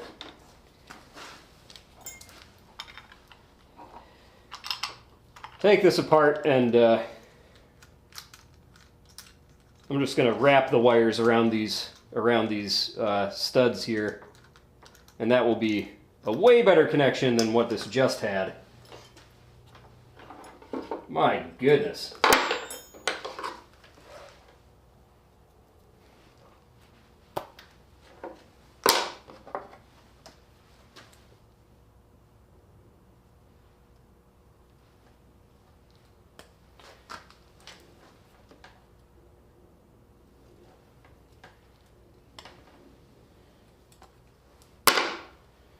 Okay.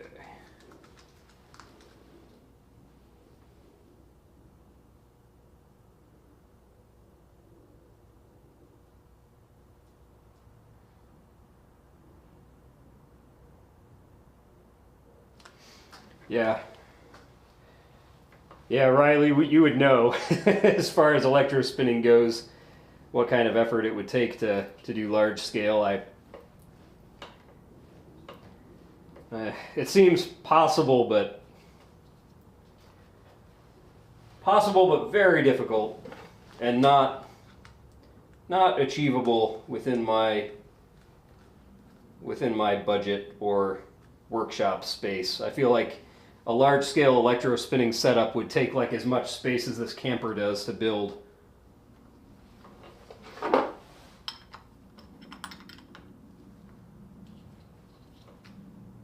Come on now.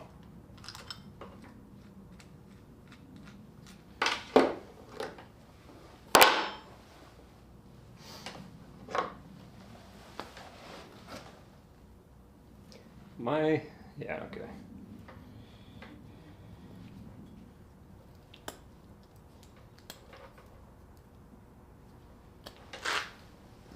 Just trying to make a little connector here, to a little loop of wire that'll go around this stud, and then wrap around itself to be secure.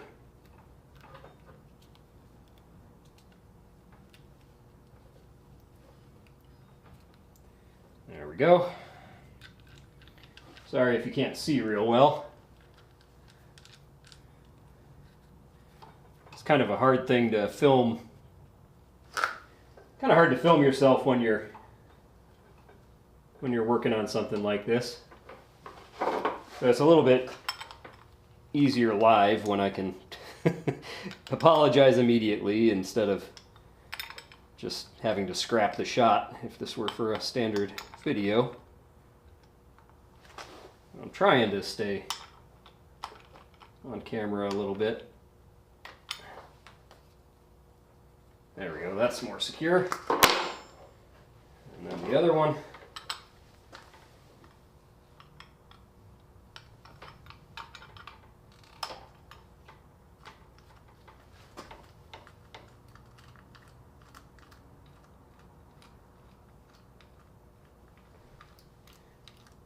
What are you doing with printing, Riley? I assume you mean 3D printing. I really need to get myself a new 3D printer. The first and only 3D printer I've gotten so far is an Ender 3. And I've heard that modern 3D printers like the Bamboo Lab printers, I know there's been some controversy around them recently, but they finally made the transition in new variations of 3D printers to being an actual tool rather than a project, which is where that's what 3D printing felt like to me when I was doing it very briefly. 3D printing, it's like making the printer run properly was a project in itself, and then you know, that's like a side hobby, is keeping your printer running smoothly, and then actually making things on it is secondary to getting the printer up and running. And yeah, I got my Ender 3 running fairly well, but then the first time I encountered an error with it, or like a printing, you know, some kind of thing that caused me to have to cease printing for a while, I just gave up on it, and I was moved on with that project by then, and I never came back to it because it just, I didn't feel like spending my time learning about all the 3D printer diagnostics, and I just wanted to print something for some other end, and I don't know. You can only learn so many things in life, and I didn't feel like learning 3D printing was on my priority list at that moment. At least any more than I already had to. I had to learn I had to learn a little bit of CAD and stuff like that to even get started with what I wanted to do. That clicking is me accidentally bridging the two terminals on this switch with my wrench, which is exactly what I don't want to happen underneath the mower, with these two terminals being exposed. All right, let me fire up the hot glue gun, and we're going to cover these in a big heaping pile of hot glue. Actually, I'm just going to use, instead of firing up the hot glue gun, I'm just going to use a torch. Pardon me.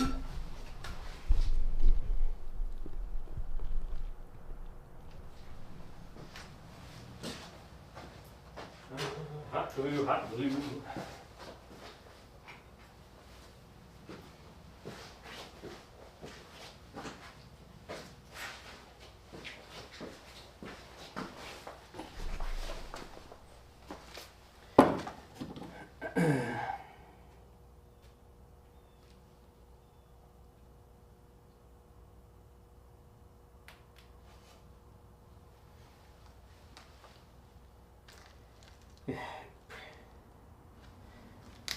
Riley, what do you mean by printing liquids?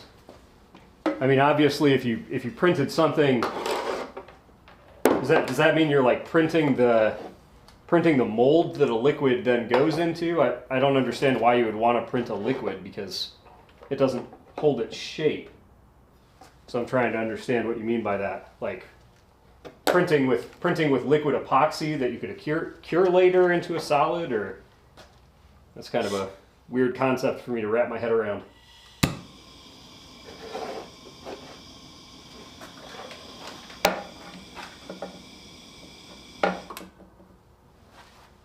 Can you guys see what I'm doing? Okay.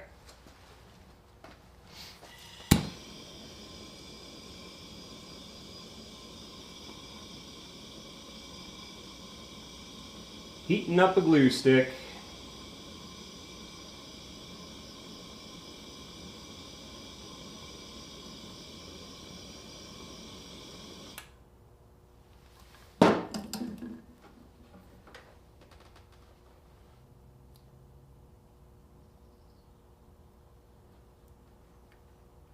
Something that I've been thinking about experimenting with is this might make its way into a future video, probably not as a standalone project, but as a maybe I'll test a variety of things, and this will be one of them. But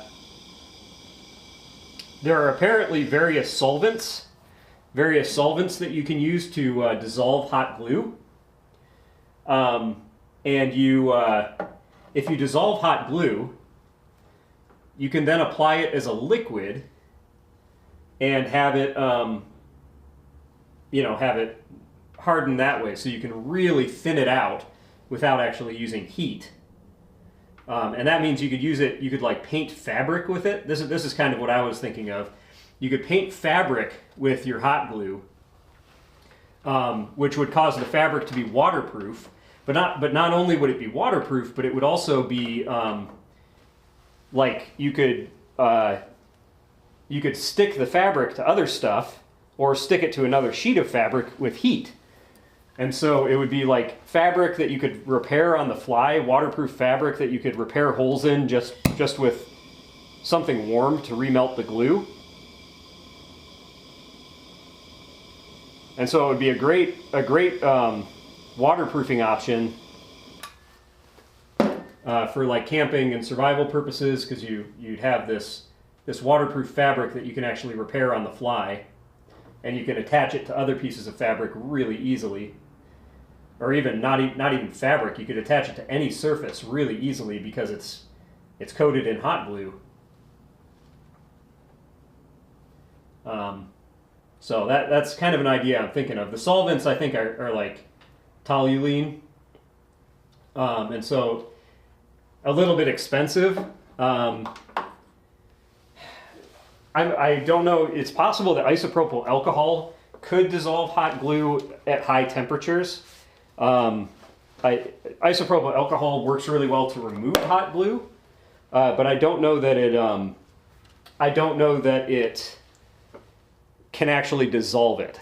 It'll isopropyl alcohol, if you have a piece of hot glue stuck to any surface, even a highly textured surface, just putting a little alcohol on that hot glue will cause it to peel off that surface like super easily and very cleanly, which is a great hot glue trick.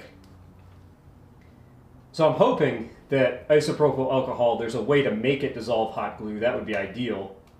Or maybe like a mixture of alcohol and toluene.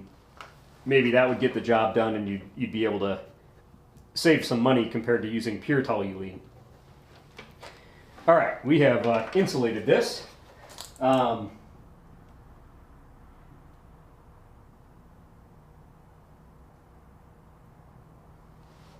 that's really cool, Riley. That's yeah, pretty neat stuff. All the possibilities there are with using 3D printing for really crazy projects. Pretty awesome. All right, let's see if I can fish this.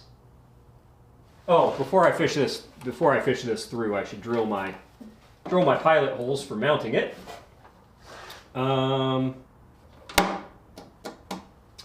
So let's see. Let's use this drill bit maybe. How am I going to mount this? Because these holes are not threaded. So I'll have to feed bolts from the back. Either bolts from the back, or I could... yeah, I don't know. Yeah, this is the right size drill bit though, either way.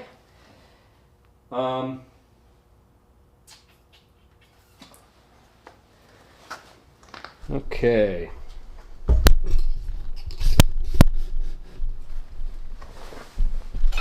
Bring the camera down.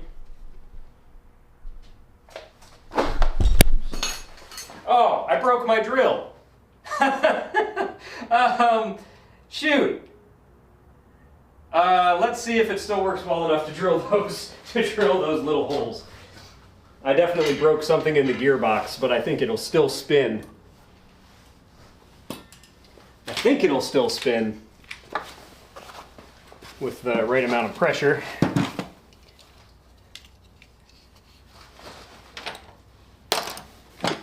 It feels actually like I might have like broke a retention ring or something in the gearbox. Like the actual gears are still probably fine, but the whatever's holding them together broke. Oops, I'm turning that the wrong way. Maybe this could be repaired, but I think it's probably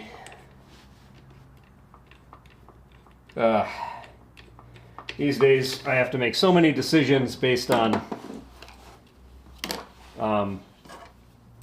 like how do I want to spend my time, because I could probably fix a drill like this, but then again I could also use that time to actually work on a project, and I could just spend money on a new drill so I don't spend several hours trying to fix a thing.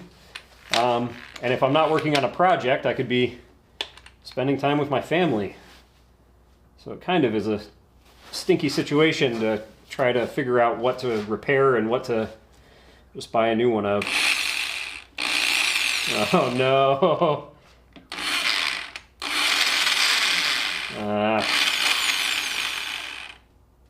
Well, that's not going to work.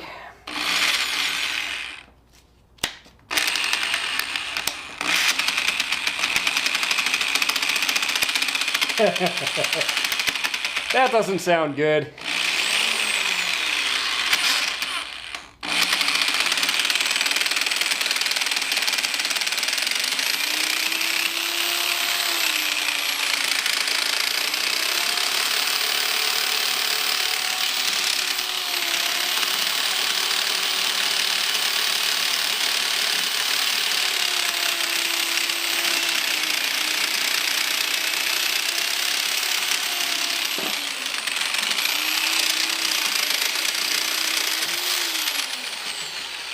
Oh man.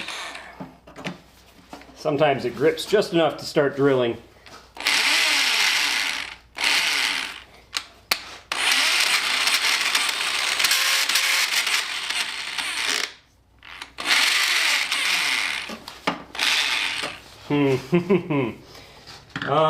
Do I have any other drill?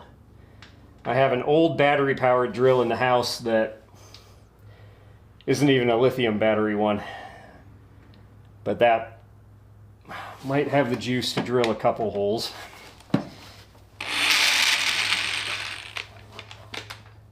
Let me see if I have another. I might have one of my dad's old drills in my tool cupboard over here. Probably has a million tape marks on the extension cord that are going to shock me to death.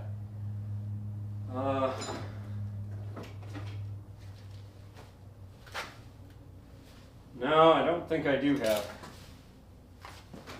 another drill.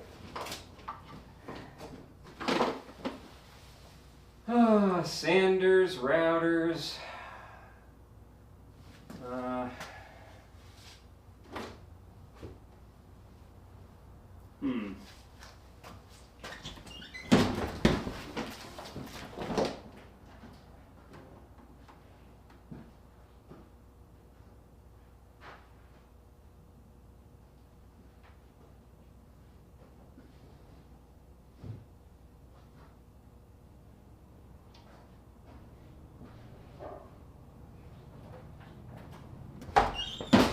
All right, you know what I can do?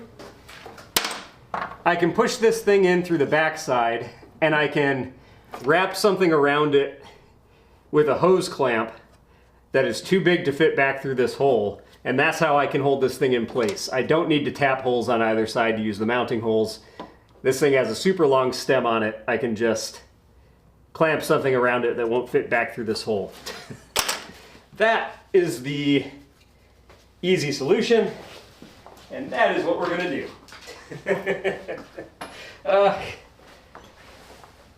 Time to get back on Facebook Marketplace, I guess, or Craigslist or something. Is Craigslist? I feel like I heard something about Craigslist shutting down. That's where I used to buy all my equipment and stuff. I think probably most of that has just moved to Facebook Marketplace, huh?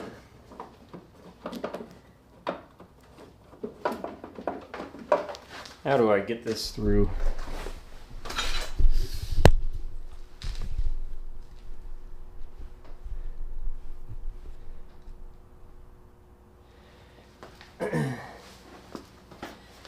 Have to fit.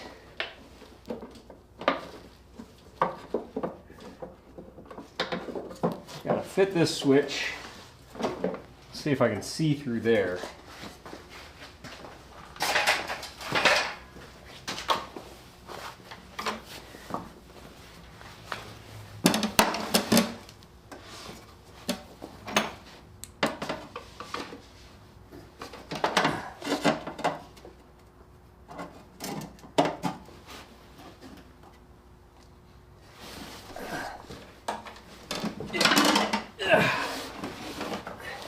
It's nice to be a small person when you're working on stuff. I feel like I can get my body into a lot of different positions.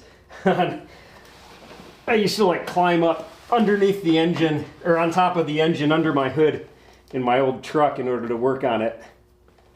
And people always laughed at me because no one else was small enough to actually do something like that. I'm not as small as I used to be, I guess, but especially with it being Fat Tuesday, and I'm already like 2 punchkis deep, and my wife's gonna bring more home. If you don't know what a punchki is, that's something you need to learn. That is something you are missing out on. And if you know how to spell it, you're smarter than me.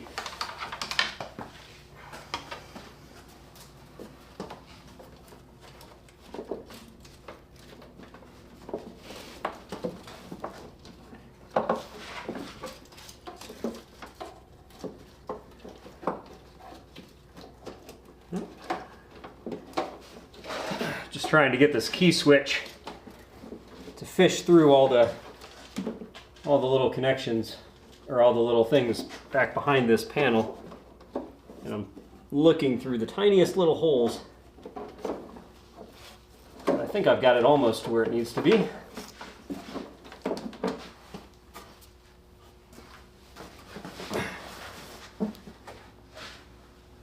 Nearly there.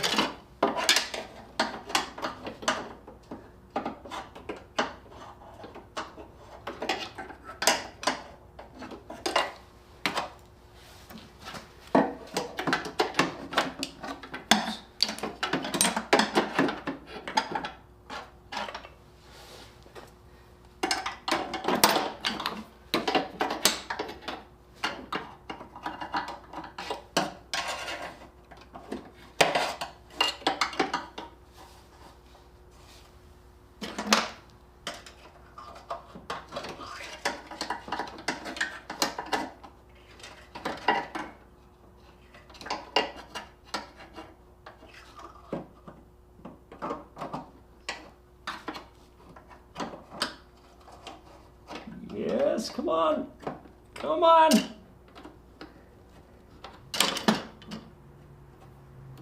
Ah! I almost had it. And I probably could have got it if I had been smarter about that maneuver.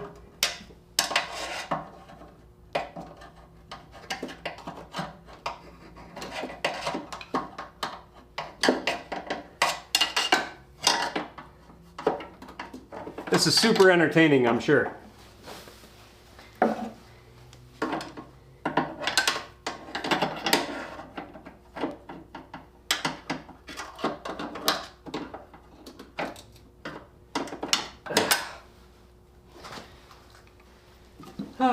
Is there a way I can reach up under there?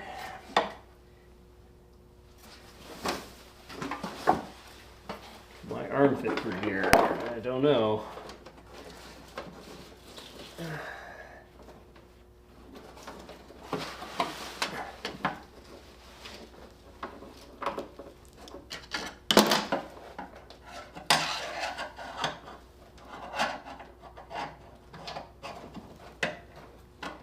Come on.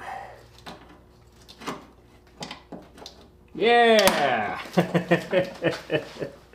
There we go. Oh, and I don't have anything handy to hold that with while I go find something to wrap around it to keep it in place. Do I have any screws left in my pocket? No.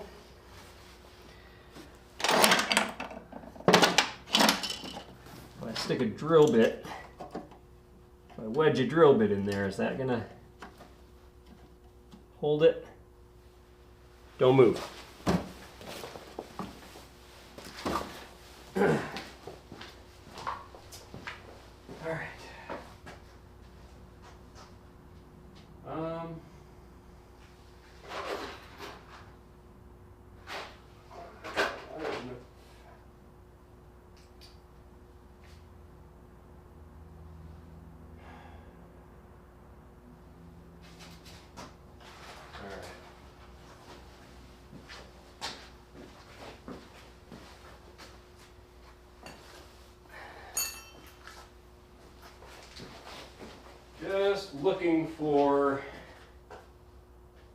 Just looking for the appropriate tape or something to put around that thing. Do I have electrical tape over here? No, of course not. Oh, there it is. There we go.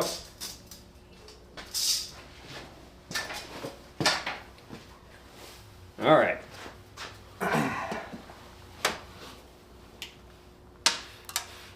So, I'll wrap this thing in tape until it's too large to fit back through that hole, and then I will wrap a zip tie around it to be extra sure it does not come off.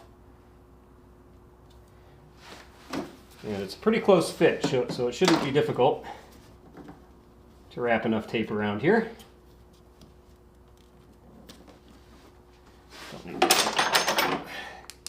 Don't need that anymore.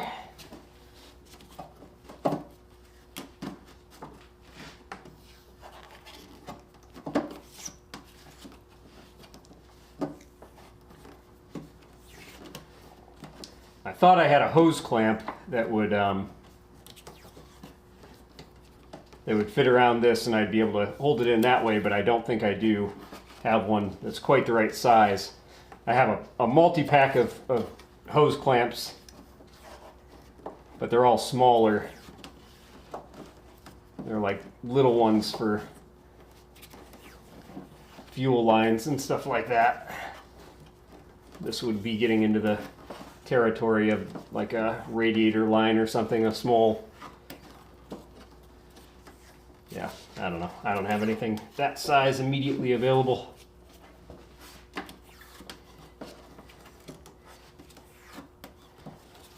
Oh, I'll be excited to have this part done though. I was not certain about what part of this project I'd jump on for a live stream for. Watching me do the electrical was probably not the most interesting bit, but the framing took a really long time to get anything done, and I was moving all over the workshop for most of it, so it would have been really hard to stay in front of the camera. So I didn't really want to do the framing bit live, but I wanted to jump on early enough that you could still tell that this was a mower I'm working on, which is why the floorboards are not on yet. All right, so this rotates, which isn't ideal, but that's not the biggest deal in the world. And I can always finish tapping that hole if I want to later on, when I get a new drill. All right, let's leave this as is for now.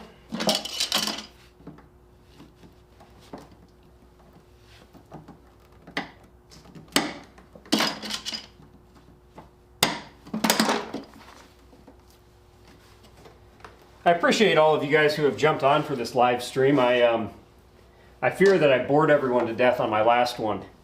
I think I've learned my lesson about doing chemistry related live streams when I don't have the project actually worked out beforehand. Chemistry is just in my normal videos, it's hard enough to make chemistry interesting to watch when I actually know what I'm doing. But when it's chemistry that I haven't even experimented with yet, and I don't know what I'm doing with it yet, it's exceedingly boring, and I'm surprised that anybody watches. And I apologize to everybody who's jumped onto a very boring streams in the past.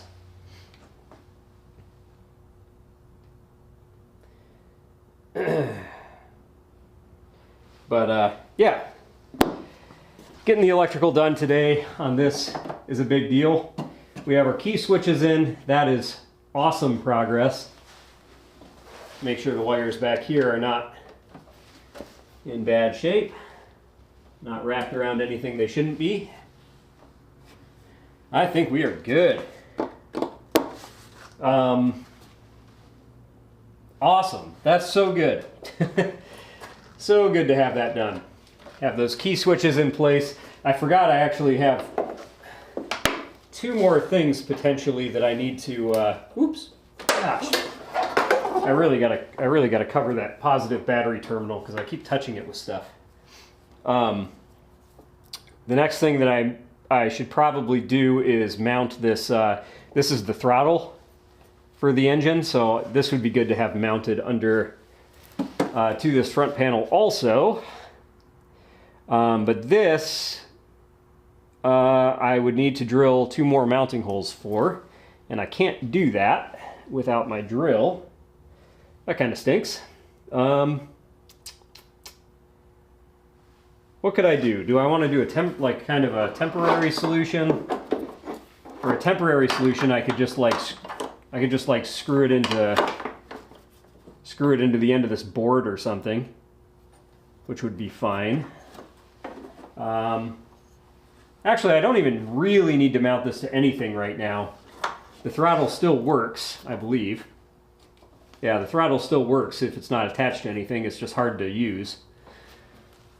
So we'll leave that for now until I get a new drill. And then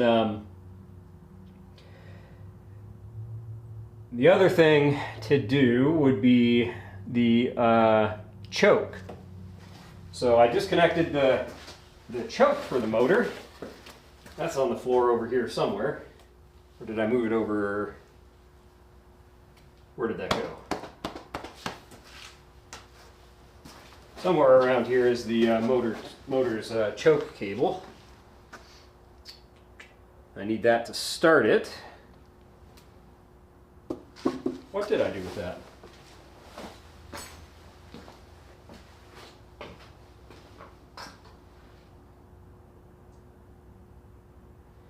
Yeah, Riley, so having materials prepped for my chemistry live streams would, of course, be ideal.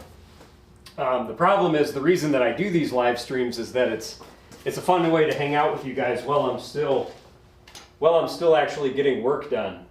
And if I'm prepping beforehand for the live stream, like if I'm prepping in significant ways where I actually am doing a lot of the work beforehand to make sure that stuff works, all the experiments are going to work out, then that kind of gets rid of the purpose of, not the purpose, I mean the purpose is to give you guys something for your Patreon support, but it makes it so that it actually takes a bunch of effort on my part to prep the streams, whereas when I'm doing something like this, I'm doing something that I would have to do anyway, which is work on this camper, and this is like a way that I can interact with you guys without it costing time that I would otherwise be putting toward a normal channel video. And so, yeah, prepping beforehand is that is the thing that would fix the problem of a chemistry live stream, but then it would basically be like a normal channel video where I'm putting effort into prepping for it, and that would mean that I make fewer main channel videos because I'm spending more time prepping for the live streams.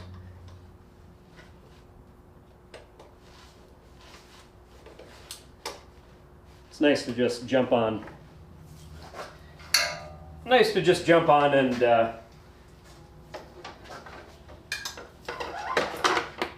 take you guys along on a project with me, and it doesn't actually take me a bunch of extra effort to prep a video like this, because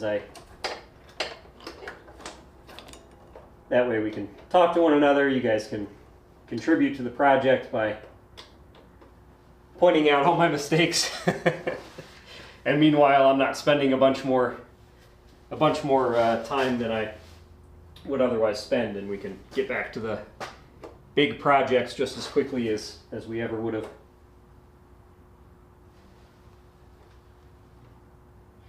All right, I have to figure out if this is the choke cable. I have to figure out if this is in or out right now.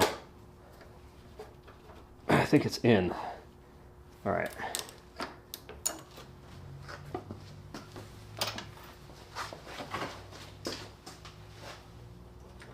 Oops. Oh, that is a star drill bit. Where is my there we go. Specialty drill bits, or specialty repair bits. And I think it is a T20. Sorry, I don't have the camera facing at what I'm doing right now. I'm just reinstalling the clutch cable on the motor. Nothing fancy, just tightening one screw.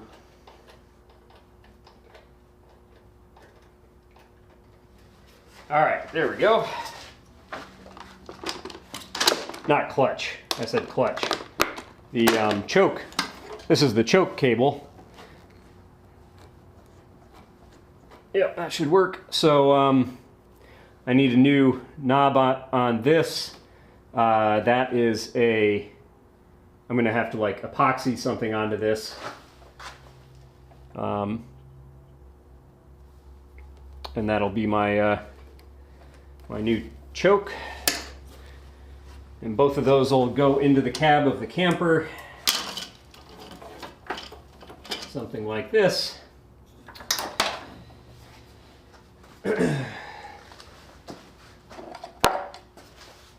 And I think with that, let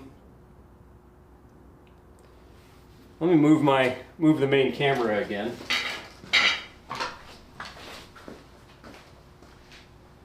So I think with what I just did with the throttle is now reattached, the choke is now reattached. We have our key switches attached.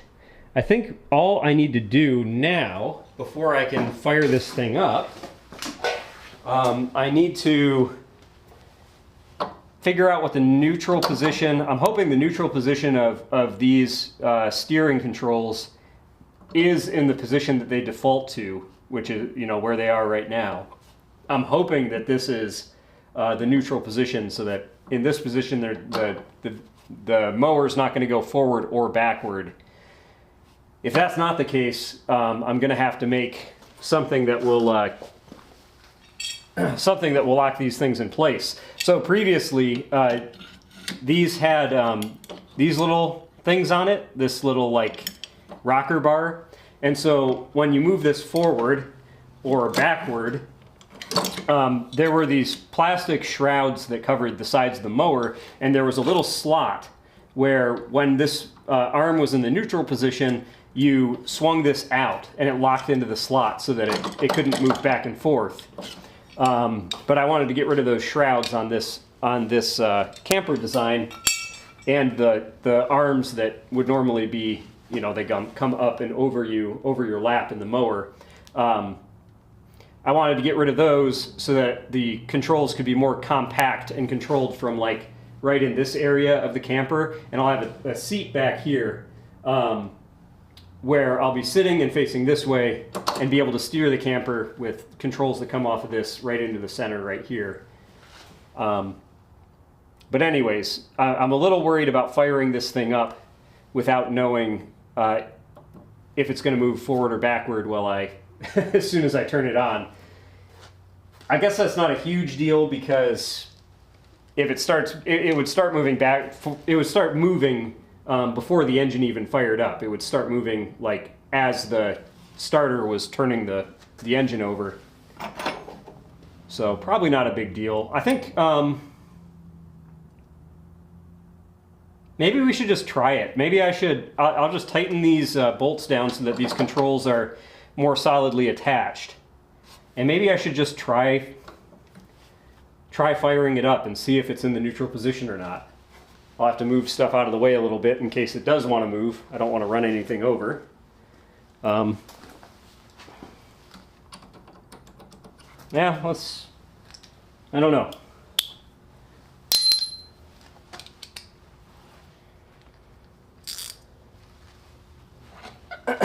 Oops. Let's see what you guys are commenting. I haven't checked comments in a while.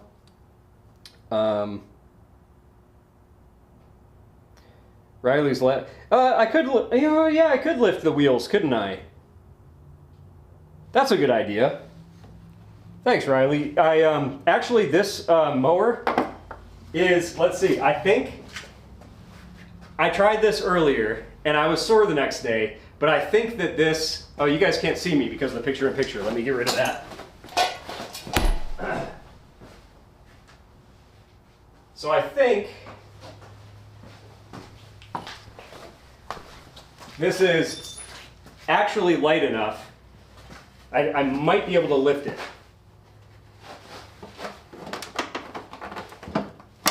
Yeah, that's great. I mean, this thing, I love that about this, how light that is. I mean, that is the limit of my strength to lift this thing. But it is super light. And in fact, if I put my weight on this side, okay, it doesn't lift off the ground anymore. Before I added the extra supports at the far side of this camper, where it sticks out there, just putting my weight on this side was enough to lift that side off the ground. This thing is super lightweight. which is one of the things that I think is really awesome about it. Yeah, I know with the jack, guys. Yeah, I know with the jack. I just wanted to show that it's not, like, this is not a heavy build. One problem about lifting it is that I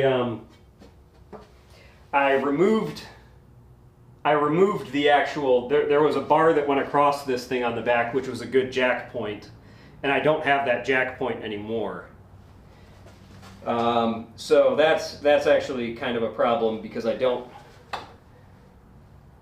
have a really solid thing to jack on this side anymore. I'm feeling risky today. Let's try. We'll just try starting it without. We'll try starting it on the ground, and if it starts to move, I'll turn it off. I'll just move things out of the way. Both of these arms, if they're in a similar position, it should at least just move straight forward or straight backward. It won't spin around or anything. And I think that I can, I think that I would be able to,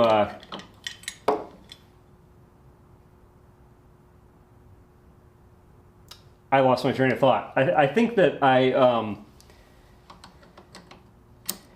might be able to adjust. I can't really show you on camera right now, but these control arms that I'm tightening right now, they're attached with like a fairly long linkage that goes underneath the mower to the, there's a linkage here that connects to the hydraulic drive underneath the mower. And I'm a little bit annoyed that this zero turn, I've had a lot of zero turn mowers in my life. I used to have a mowing company. And I'm a little bit annoyed I didn't check this one before I bought it. I probably still would have bought it because it was a really good deal. But this has the hydraulic drive is one piece with the hydraulic pump on both sides. And I was hoping that that would not be the case. On a lot of zero turns, you have a hydraulic pump, and it's connected to the drives that actually turn the wheels with a series of hoses. And so that's kind of what I was hoping would be in this mower, because that would make it so that it would just make it a little bit easier if I wanted to move the hydraulic drives, or if I wanted to move the hydraulic pumps, I could do so because that's where the steering connects, is on the hydraulic pump. You either make the flow go forward or backward in order to turn the wheel one way or the other. And I can't move the pumps on this because they are one piece with the drive that's attached to the wheel. But anyway, I think that potentially there are some adjustments on this where I could make the mower go faster in reverse than it will now. It's actually going to go much slower in that direction, which is the forward direction of the camper, compared to going backward, which is the forward direction that the mower is facing.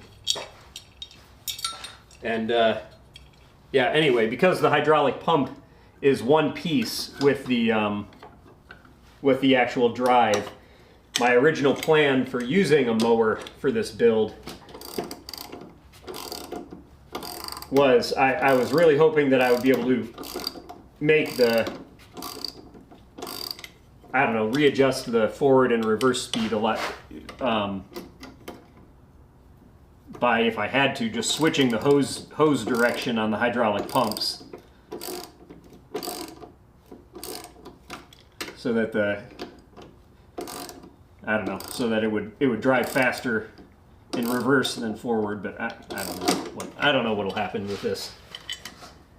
I think there's some adjustments on the drives below the mower where I could change the reverse speed. And if not, this thing will just crawl through the woods at 1 mile per hour.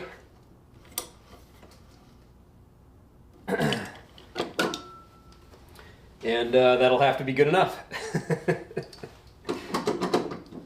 Okay. Let's see, do we fire it up right now? What am I forgetting? Anything? I have a couple more wires over here that are going to need to be routed somehow. I have another disabled safety switch for the putting this thing in neutral, and I have the hour counter for the motor, for the mower, and the battery life. Here, let's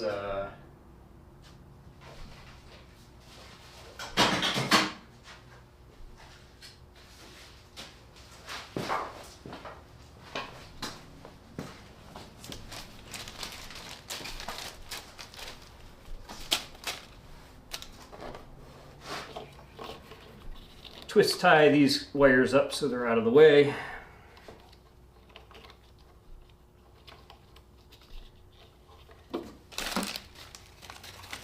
It'll be nice to open the door of the barn anyways, because then I have the mower deck that came off of this thing right here, which I'd like to move out of the way. It's kind of been in my way this whole project. All right, all this stuff. Those things are far enough out of the way of the wheels, but I'll twist tie this thing up.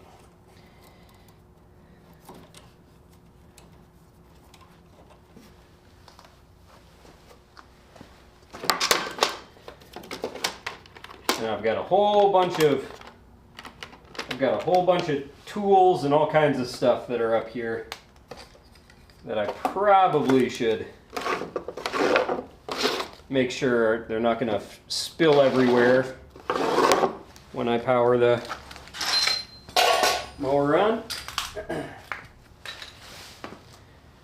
And this will be a good test to see if I forgot about any of the electrical connections, because I was a little bit worried when I was taking this mower all apart that I was going to forget about some of the sensors, or I don't know what, that I just wouldn't hook everything back up together correctly for it to work. All right, I am going to switch over to this camera, and we will crank up the aperture a bit, because it's about to get bright when I open that door.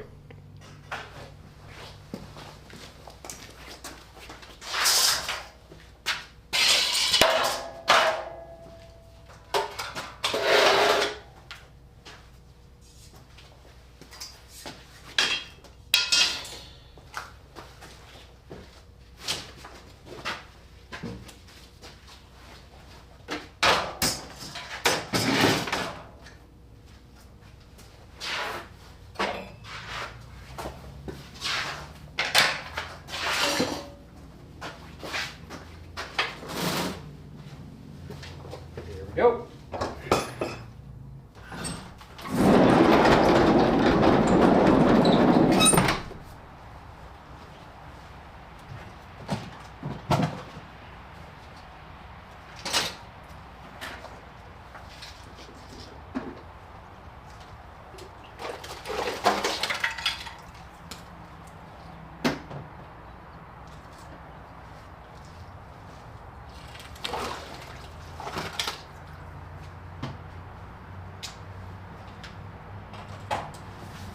The world has just started thawing out here in Michigan. Still got a lot of snow on the ground, but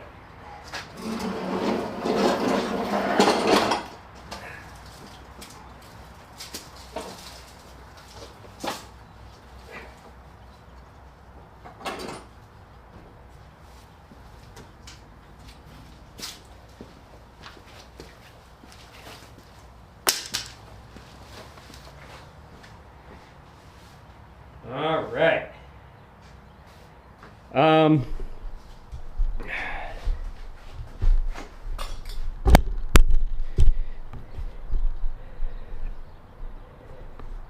So I just realized that before I fire this up, these controls don't give me a lot of leverage to steer by hand. And so at minimum, I probably should reconnect these little doohickeys. Because this will give me at least a little bit of leverage to be able to pull back and forth to steer this. So where's the bolt for the other one? There we go.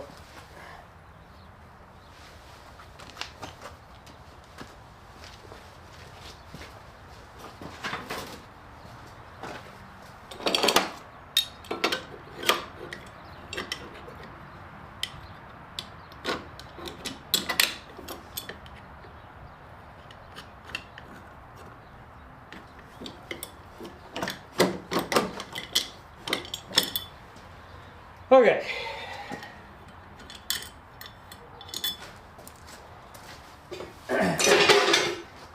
If I really had to, these are the original control arms that would go on this thing.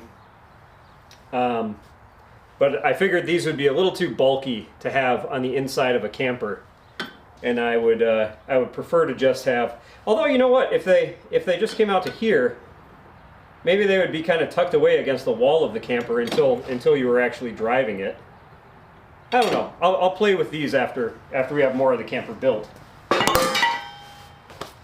All right. Do I dare to fire this thing up?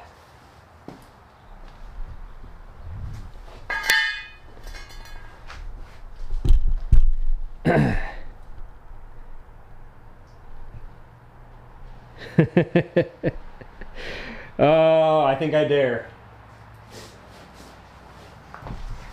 I think I dare.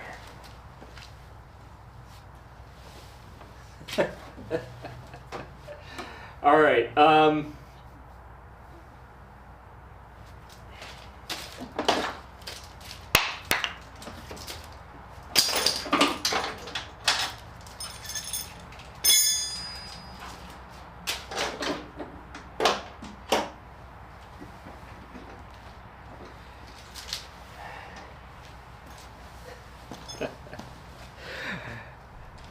All right, let's give it a try.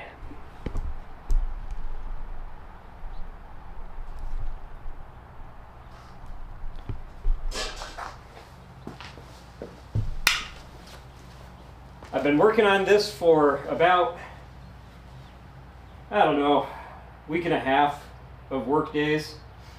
But this will be the first time that I've actually fired this mower up since I've torn it apart. So here is hoping that it will work. And I got to get myself in a position where if it starts kind of going out of control, that I'm not going to get bucked off it.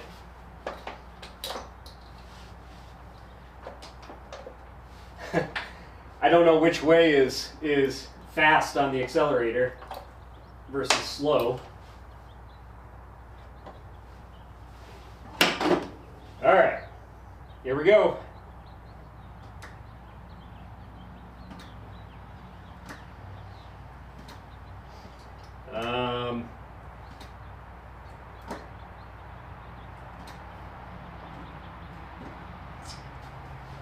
I heard a small click and nothing else. So my guess is that, let's see, one of these sensors might be out too far.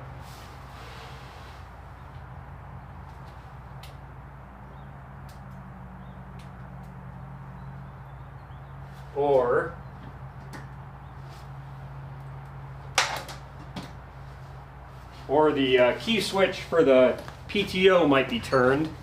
If that's turned, the mower would not turn on while the blades were engaged. So let's see if that got rotated.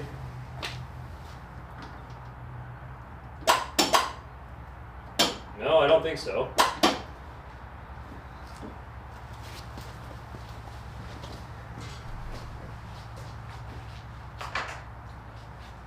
All right, what am I missing? What am I missing? Parking brake is on. Oh, nothing. I just wasn't turning the key far enough. All right. Here we go. Let's see. Or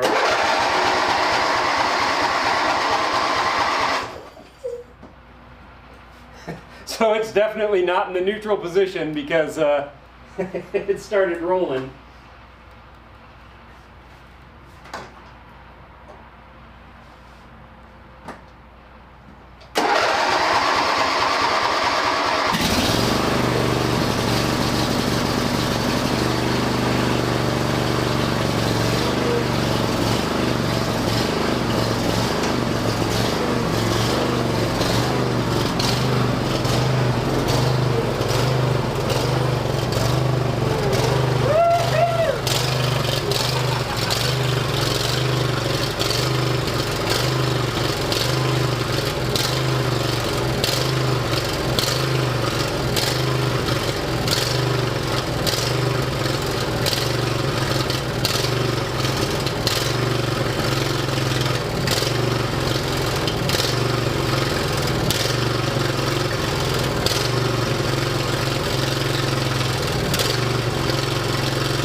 I just lost connection to my computer. I hope the live stream is still on.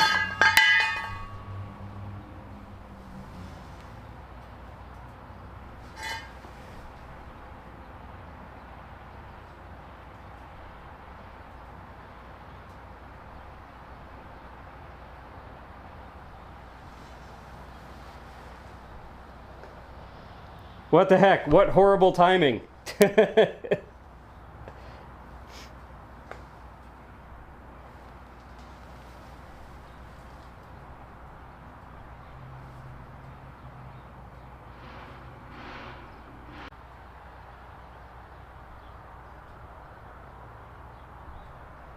Dude, I am sorry. Are you guys still here? I don't know what just happened. I think my computer went asleep at the worst possible time. Okay, good. You're still here? All right. Any of you guys know why my switch camera is here? Oh, too bright on that one.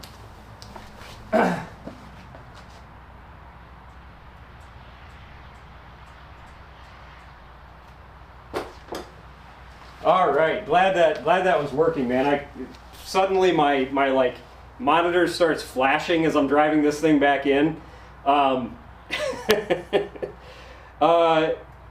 why would my motor be surging like that, I wonder?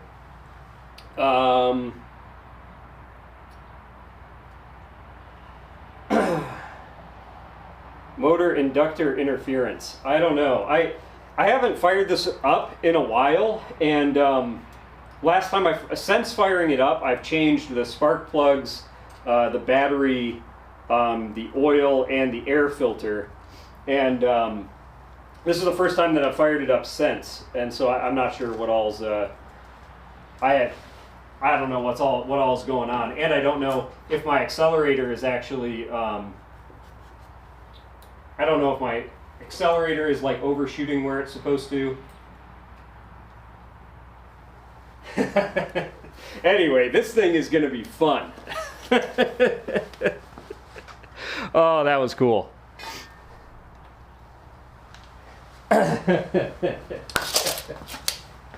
I don't know that I actually want this facing this direction. I might turn it around again because most of the work is going to be on the back half, I think, for a little while. But it's pretty sweet that I'm able to fire this thing up. Yeah, let's fire it. I'm going to fire it up again and I'll turn it around.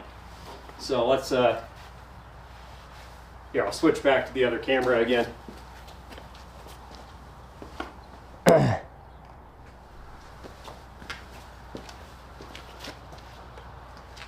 Oh, I'm glad the stream was saved. Boy, that freaked me out.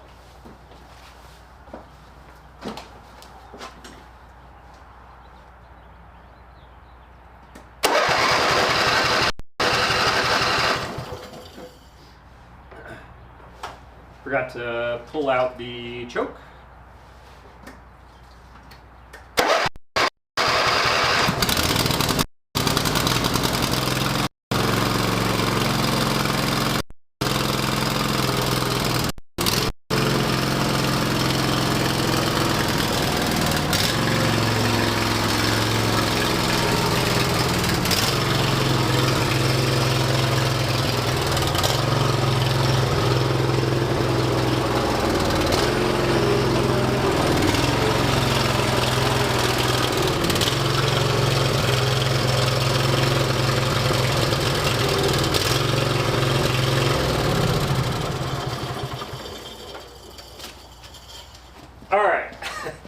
Decided I need to take you guys outside so that you can actually we can all enjoy playing around with this thing together a little bit more.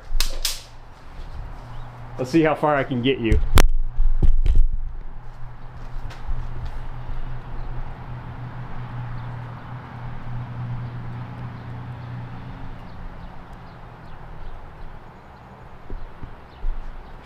Yeah, I don't know why the motor was surging. But I did notice that I had the brake on when I was driving it around the first time, so that's probably not helping things.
Okay, that is so much fun.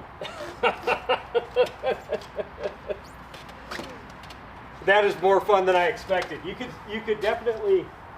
definitely tell that it moves faster in reverse than it does forward, because that's how the hydraulic drive is set up right now. You know, obviously the mower faces that way, and so it's going to go faster backwards. Doesn't do super well in the deeper snow because it's got to drag these swivel wheels along with the front.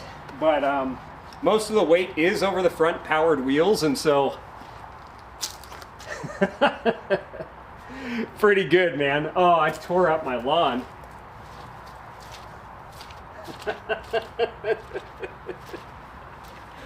Oh, dude. Oh no, I got the wrong camera on. I'm sorry, guys. How stupid. I had the wrong camera on. I guess I guess I gotta do it again, huh? Oh man. I think yeah, so I think that it's not going to be too hard to steer like this. I thought that it might be difficult without a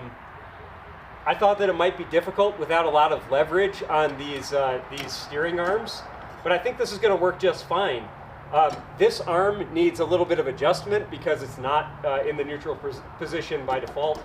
That can be fixed by adjusting a bolt down at the base of the mower.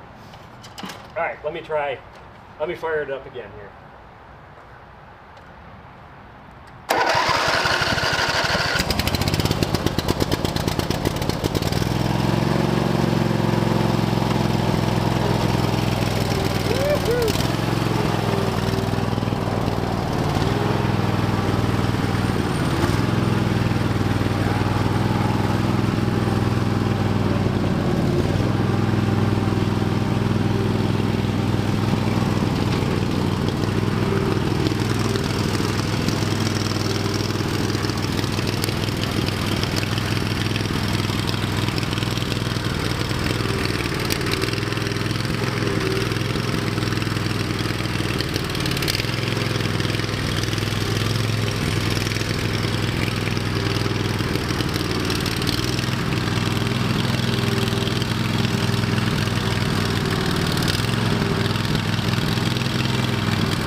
Yeah, that's fun. I think that my foot is stuck. Yeah, it definitely goes faster in reverse than forward. So hopefully I can adjust that, because I'd love to have all that speed in the forward direction. It doesn't do really well in the slushy snow. I changed out the tires for these more meaty tires, but they're still lawnmower tires. Oh man. Pretty good, man. So I hope that yeah, reset. I think that it will still do just as well. I'm not going to add a lot of weight to this thing. Yeah, I don't think it's going to be very heavy. I'm going to build the upper frame as sturdy as I can, but with like 1x3 lumber. So really lightweight lumber. I think maybe, I don't know, I might add 50 pounds to it or something once I have all the upper framing built. Right now, the window that I think I'll use is super thin, like floppy almost plexiglass. And I have to build like the upper frame up in the front. I have to figure out how many, like, do I want to subdivide the windows into like 3 parts, or do I want to try to make like one big curved window? I have to decide on a couple different things, but yeah, it shouldn't be all that much heavier than it is now. I think right now it probably weighs, if I can pick up the one end, it probably weighs, I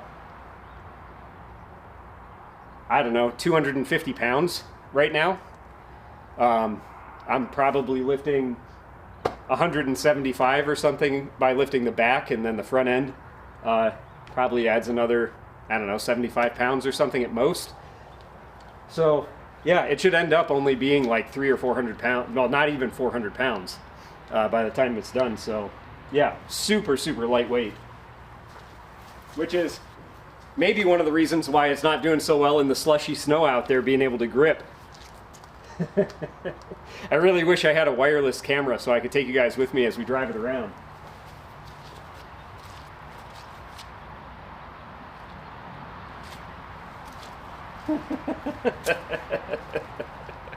I knew this was going to be fun. I didn't know it was going to be this fun.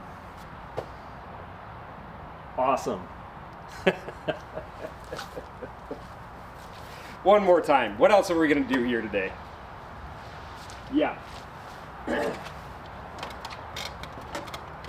Oh, gosh.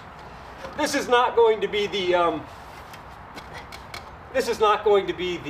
final cockpit variation for this design. This will all be enclosed, and I'll just be able to see out of the front window and maybe a couple side windows here. I don't know yet.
Yeah, so there's a pretty sandy spot under that tree over at the far side of the yard.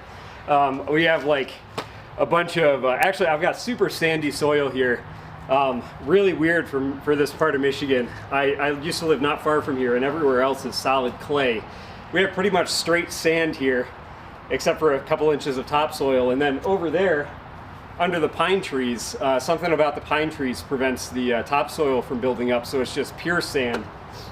But fortunately, this is so lightweight, I could just lift the tire out myself.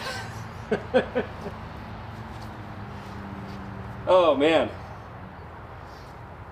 All right, let's back the camera up. I'll back this thing back in so we can continue working on it.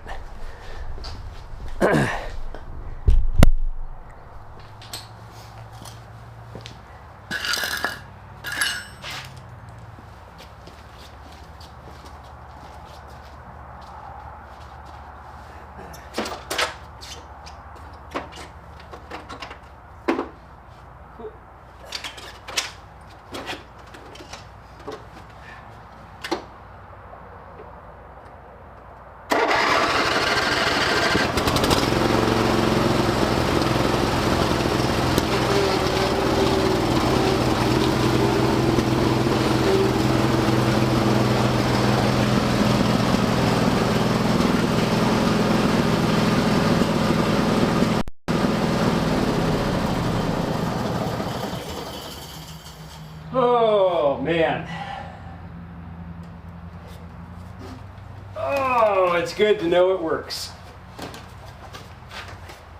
Good to know it works, man.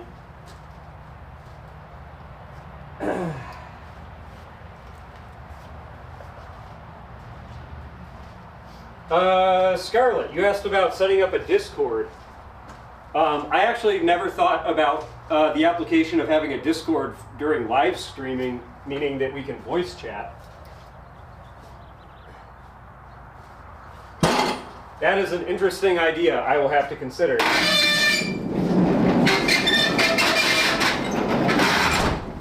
Wow, sorry for that horrifying noise.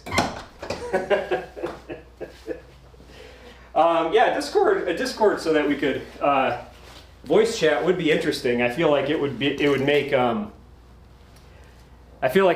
the live stream pretty unbearable for people who would watch later and not be able to hear the Discord unless I piped it in somehow. Unless I piped it into the final recording somehow.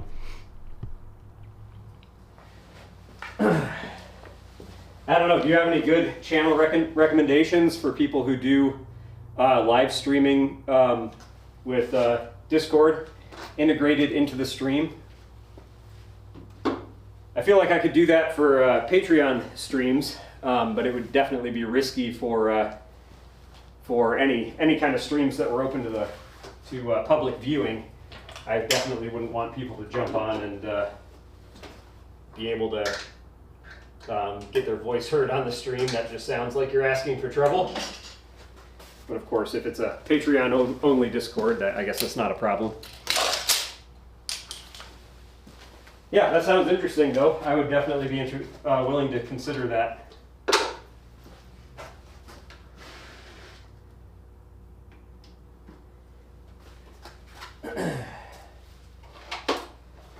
Oh man.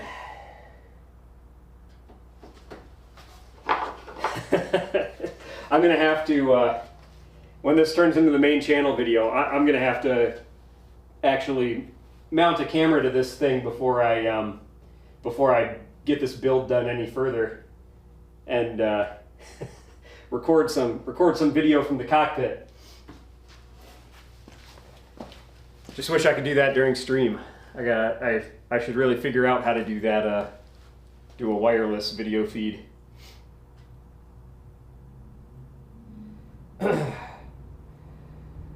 Oh.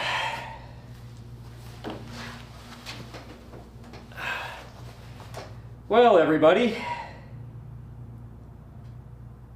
what do we got? 5 or 6 people on right now? Oh, this has been a fun one today. what else do I want to do on this for the day? The electronics is really the main thing I really needed to do. I need to go out and buy a new drill. That's something I should probably do before the day is over. Sorry, that first test run I had the wrong camera up and running.